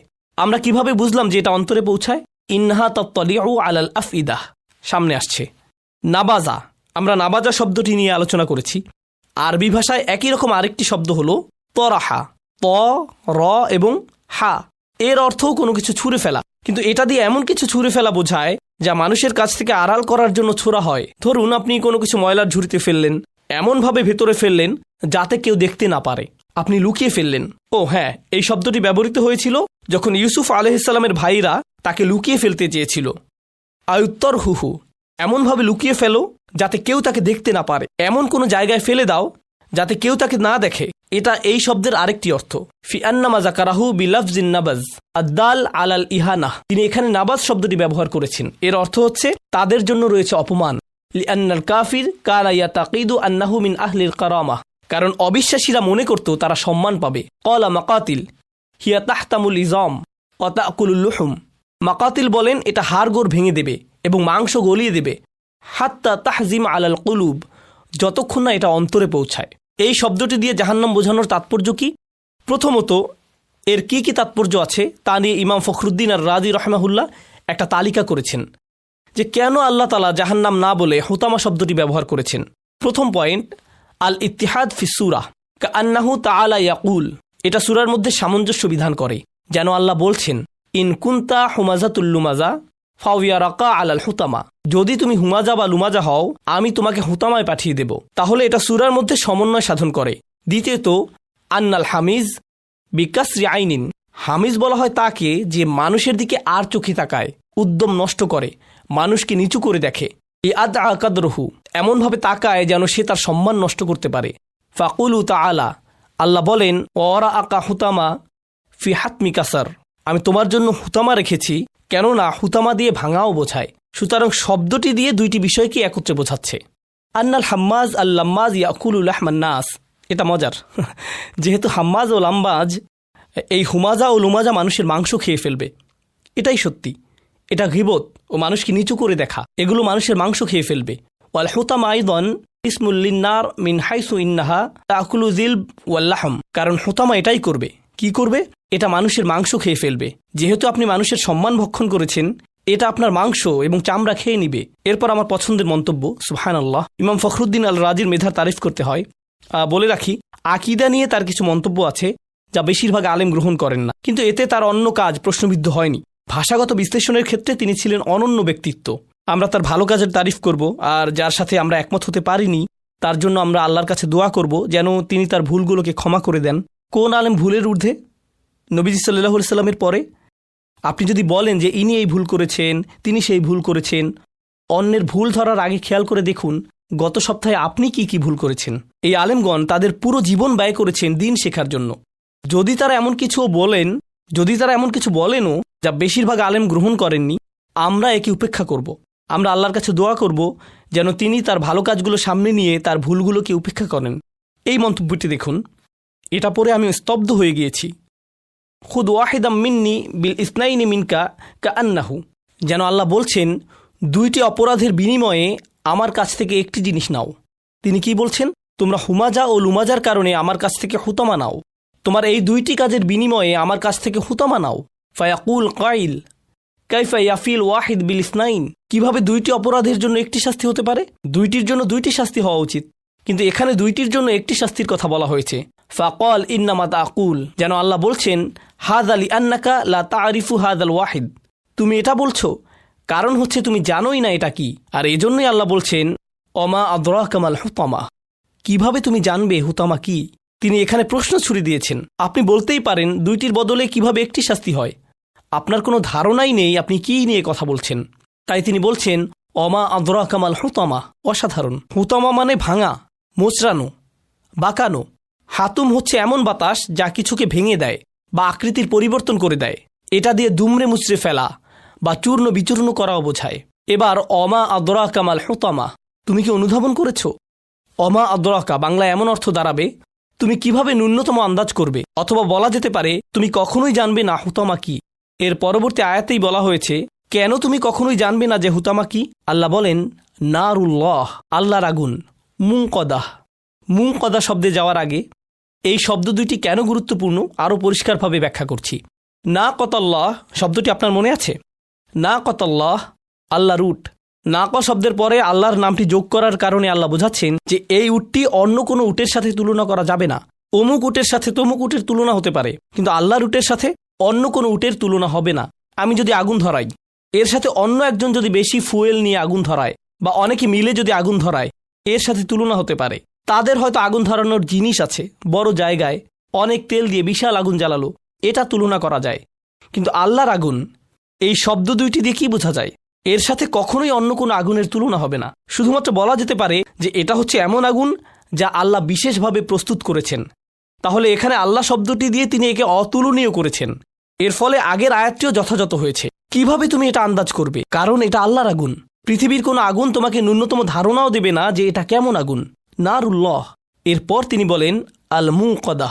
আল মুংকদা হচ্ছে ইসমে মাফউল, ইসমে ফাইল হচ্ছে মুকিদাহ, মুকদা ইসমে মাফউল। তো এটা হচ্ছে আউকদা ইউকিদু ইকাদ থেকে আল মুকদাহ, অর্থ যা জ্বালানো হয়েছে। এর সাথে আল্লাহর নাম জুড়ে দেওয়ায় বোঝা যাচ্ছে আল্লাহ নিজেই এটা জ্বালিয়েছেন, এটাই বোঝা যাচ্ছে, কারণ আল্লাহ নিজেই। তাহলে আল্লাহর আগুন যা জ্বালানো হয়েছে, মানে এই আগুন যা আল্লাহ নিজেই জ্বালিয়েছেন, এটা হচ্ছে প্রথম পয়েন্ট। দ্বিতীয় পয়েন্ট হচ্ছে এখানে আল্লাহ সুবহানাহু ওয়া তাআলা জ্বালানোর কাজটিকে বিশেষভাবে বলেছেন, মানে তিনি জ্বালিয়েছেন, তার চাইতে জ্বালানোকে বিশেষ গুরুত্ব দিয়েছেন। আল্লাহ শব্দটি দিয়ে তিনি নিজের কথা বলেছেন, কিন্তু আগুনের কথা এসেছে ইসমে মাফউলে। তিনি এখানে বলেননি নারুল্লাহিল মুকিদ, কারণ মুকিদ বললে এটা আল্লাহকে সম্পর্কিত করত, এমন আগুন যা আল্লাহ জ্বালিয়েছেন। কিন্তু না, আল্লাহর আগুন যা জ্বালানো হয়েছে। তাহলে চিন্তা করুন এটা কতটা ভয়ঙ্কর হতে পারে। তাহলে এটা আপনাকে আগুন নিয়ে ভাবতে বাধ্য করছে। এরপর আল মুকদা শব্দটি নিয়ে ইবনে ফারিস বলছেন ইকদ কালিমাতুন তাদুল্লু আলা ইশতিআরিন নার, এটা দিয়ে আগুনের ফুলকি বোঝাচ্ছে, এত বড় আগুন যা দিয়ে অনেক ফুলকি বের হচ্ছে। আম্মা কুলহু তাআলা নারুল্লাহ ফাল ইদাফা লিতাখফিম আই হিয়া নারুন লাকাসাইরিন নিরান। নার শব্দের সাথে আল্লাহকে সম্পর্কিত করার কারণ হলো এর বিশালত্ব বোঝানো, যাতে আপনি বুঝেন এটা হচ্ছে লাকাসাইরিন নিরান, এটা অন্য কোনো আগুনের মতো নয়। আল মুকদা আল্লাতি লা তাহমিতু আবাদান, মুকদা দিয়ে এমন আগুন বোঝায় যা কখনোই নিভে যাবে না। আইয়ুল মুকদা বি আমরিহি আও বি কুদরতিহি, এটা অসাধারণ। মুকদা দিয়ে দুটি বিষয় বোঝায়। প্রথম, এটা আল্লাহর নির্দেশে জ্বালানো হয়েছে, আল্লাহ হুকুম করেছেন তাই এটা জ্বলছে। আও বি কুদরতিহি, মানে আল্লাহ একে এমন সৃষ্টি করেছেন যেন এটা এভাবে জ্বলে থাকে। এজন্য এখানে ফেলের বদলে ইসিম ব্যবহৃত হয়েছে। নারুল্লাহি আল্লাতি ইউকাদাত আল্লাতি তুকদ, ফেল ব্যবহৃত হতে পারত, কিন্তু মুকদা দিয়ে বোঝা যায় এটা জ্বলে থাকে, এটা এভাবে জ্বলে থাকে, এটা কখনোই নেভে না। যারা আগুন জ্বালাতে পারেন বলুন তো জ্বালানোর পরে কি হয়? এটা এক সময় নিভে যায়। কিন্তু মুকদা শব্দটি ব্যবহার করে আল্লাহ এখানে অসীম আগুন বুঝিয়েছেন। সুবহানাল্লাহ। আল্লাতি তাত্তালিউ আলাল আফইদা, যা উদিত হয় বা ধীরে সুস্থে বেয়ে ওঠে। আরবিতে তলা শব্দটির অর্থ সূর্যোদয়, মসৃণভাবে উদিত হওয়া এমন বোঝায়। কিন্তু ইত্তালা শব্দটি ব্যবহৃত হয় পাহাড়ে ওঠা বোঝাতে, যা কষ্টসাধ্য, ধাপে ধাপে উঠতে হয়। এটা এমন আগুন যা একটু একটু করে আপনাকে গ্রাস করবে, এরপর আরেকটু, ধাপে ধাপে এটা আপনার ভেতরে পৌঁছাবে, ঠিক যেভাবে পর্বতারোহীরা পাহাড়ে ওঠে। এটাই ইত্তালা। আল্লাতি তাত্তালিউ মানে এটা বারবার হবে। এখানে যদি অতীতকাল ব্যবহৃত হতো ইত্তলাআত, তাহলে এটা একবারই হতো। তাত্তালিউ মানে একবার হবে, শেষ করে আবার শুরু হবে, আবার শেষ করে আবার শুরু হবে। এই ইস্তিমরার ফিল ফেইল দিয়ে অনবরত হওয়া বোঝায়। কেন অন্তরে এমন হবে? লোভের কারণে, হুমাজার কারণে, লুমাজার কারণে, সম্পদ চিরস্থায়ী হবে এমন মনে করার কারণে। এসব মূলত কোথায় থাকে? মানুষের অন্তরে। মানুষের অন্তরে অন্য কারোর জন্য হিংসা হয় কিংবা লোভ হয়ে থাকে। এটা নয়, এটা। যেহেতু এতে করে অন্তর পুড়ে যায়, সত্যিকার অর্থে অন্তরে জ্বলে পুড়ে যায়, তাই আমরা এখানে নয় শব্দটি ব্যবহার করব। কেননা ফুয়াদ শব্দটি দিয়ে বোঝায় কারো অন্তর পুড়ে গেছে, মানে এমন মাংসের টুকরা যা আগুন দিয়ে আচ্ছন্ন রয়েছে। এটাই এর আক্ষরিক অর্থ। মূলত রূপকভাবে বলা হলেও এখন এটা রূপক অর্থে নয়, আক্ষরিকভাবেও এটা ফুয়াদ। তাহলে আল্লাতি তাত্তালিউ আলাল আফইদা ফালাম আন্নাহু তাআলাল জাবাল আত্তালা আলাইহি, আপনি সহজে পাহাড়ে উঠতে পারেন, আবার কঠিনভাবে উঠতে পারেন। ইদা আলাহু, যখন কেউ এর উপরে উঠে যায়। সুম্মা ফি তাফসিরিল আয়া উইজহান, এই আয়াতে তাফসিরে আমরা দুইটি বিষয় দেখতে পাই। আল আউয়াল আন্নার তাদখুলু ফি আজওয়াফিহিম, অর্থাৎ আগুন তাদের শরীরে প্রবেশ করবে। হাত্তা তাসিলা ইলা সুদুরিহিম, যতক্ষণ না এটা তাদের বুকের ভেতরে প্রবেশ করে। ওহুম তাত্তালিউ আলাল আফইদাতিহিম, এরপর এটা অন্তরে পৌঁছে যাবে। ওয়ালা শাই ফি বাদানিল ইনসান আলতাফ মিনাল ফুয়াদ, মানুষের শরীরে ফুয়াদের চেয়ে সূক্ষ্ম ও গভীর কোনো কিছু নেই। এটা বুকের খাঁচা দিয়ে আবৃত থাকে, এটা একটা গভীর গহ্বর, এটা মানুষের শরীরের সবচেয়ে শক্ত হাড় দিয়ে ঘেরা থাকে। আর হ্যাঁ, আল্লাহ মানুষকে এভাবেই সৃষ্টি করেছেন। শরীরের সবচেয়ে গুরুত্বপূর্ণ অংশগুলো সবচেয়ে বেশি সুরক্ষিত থাকে, হৃদয় সুরক্ষিত থাকে, চিন্তা চেতনাও সুরক্ষিত থাকে শরীরের সবচেয়ে শক্ত হাড় দিয়ে। কিন্তু ঠোঁট ততটা সুরক্ষিত নয়, কারণ এর ততটা সুরক্ষার প্রয়োজন নেই।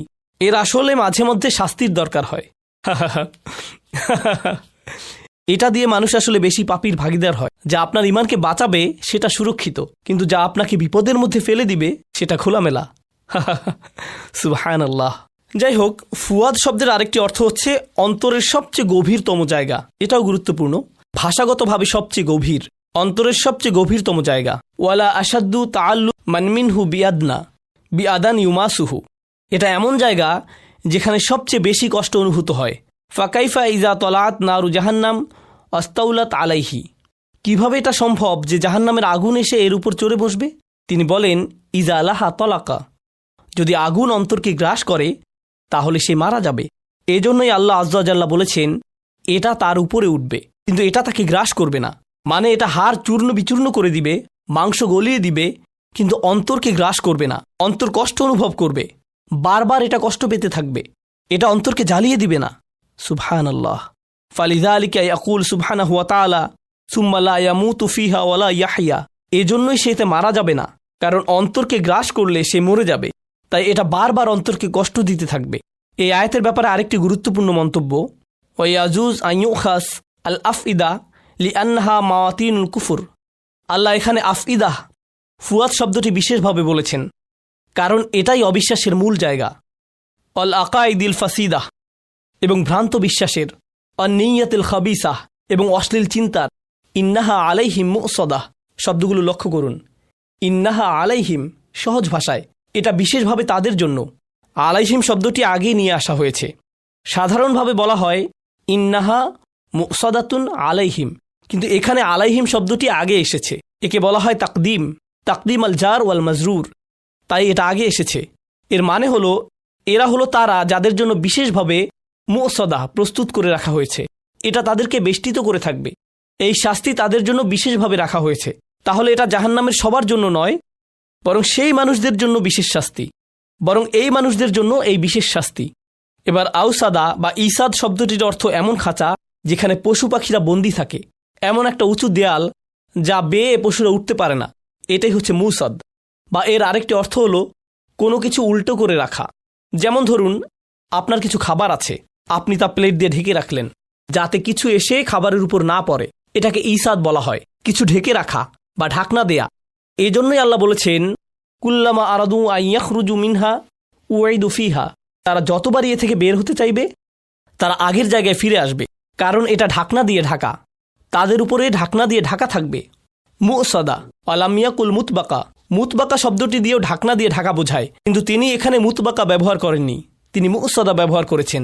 লিআন্নাল মুসাদা হিয়াল আবওয়াব আল মুগলাকা।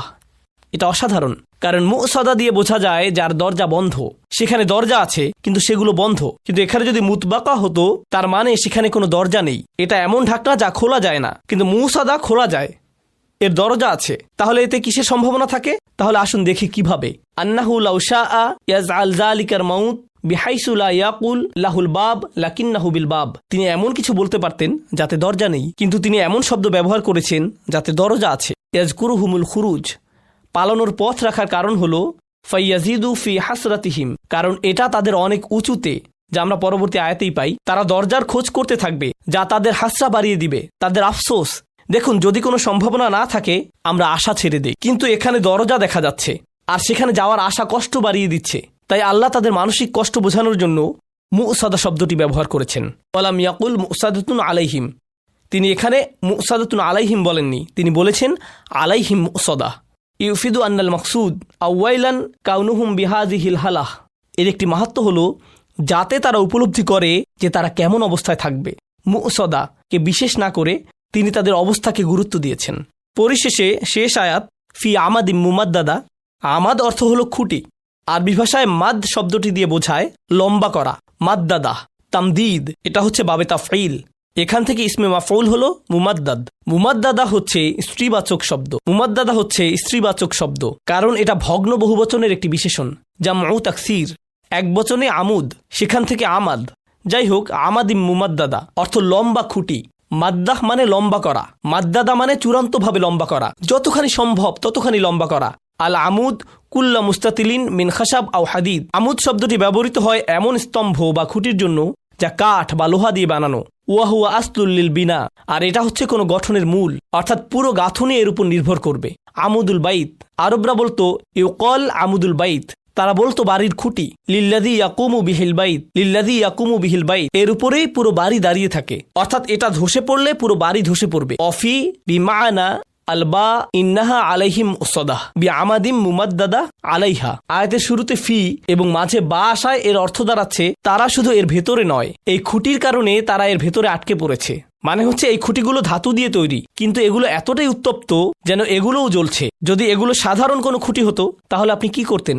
এগুলো বেয়ে ওঠার চেষ্টা করতেন। প্রথমত এগুলো অনেক লম্বা, তার উপর এগুলো প্রচণ্ড গরম, তার মানে এগুলো ধরার চেষ্টা করলে আপনি আরও কষ্ট পাবেন। যাই হোক, পরিশেষে সূরা শুরুর সাথে এর শেষের যে মিল রয়েছে তা নিয়ে বলে শেষ করবো ইনশাআল্লাহ। এই সূরাটি শুরু হয়েছে দুর্ভোগের শব্দ দিয়ে, এটা হচ্ছে ওয়াইল, এটা দিয়ে সূরাটি শুরু হয়, আর শেষে এই ওয়াইলের পুরো ব্যাখ্যা দিয়ে সূরাটি শেষ হয়েছে।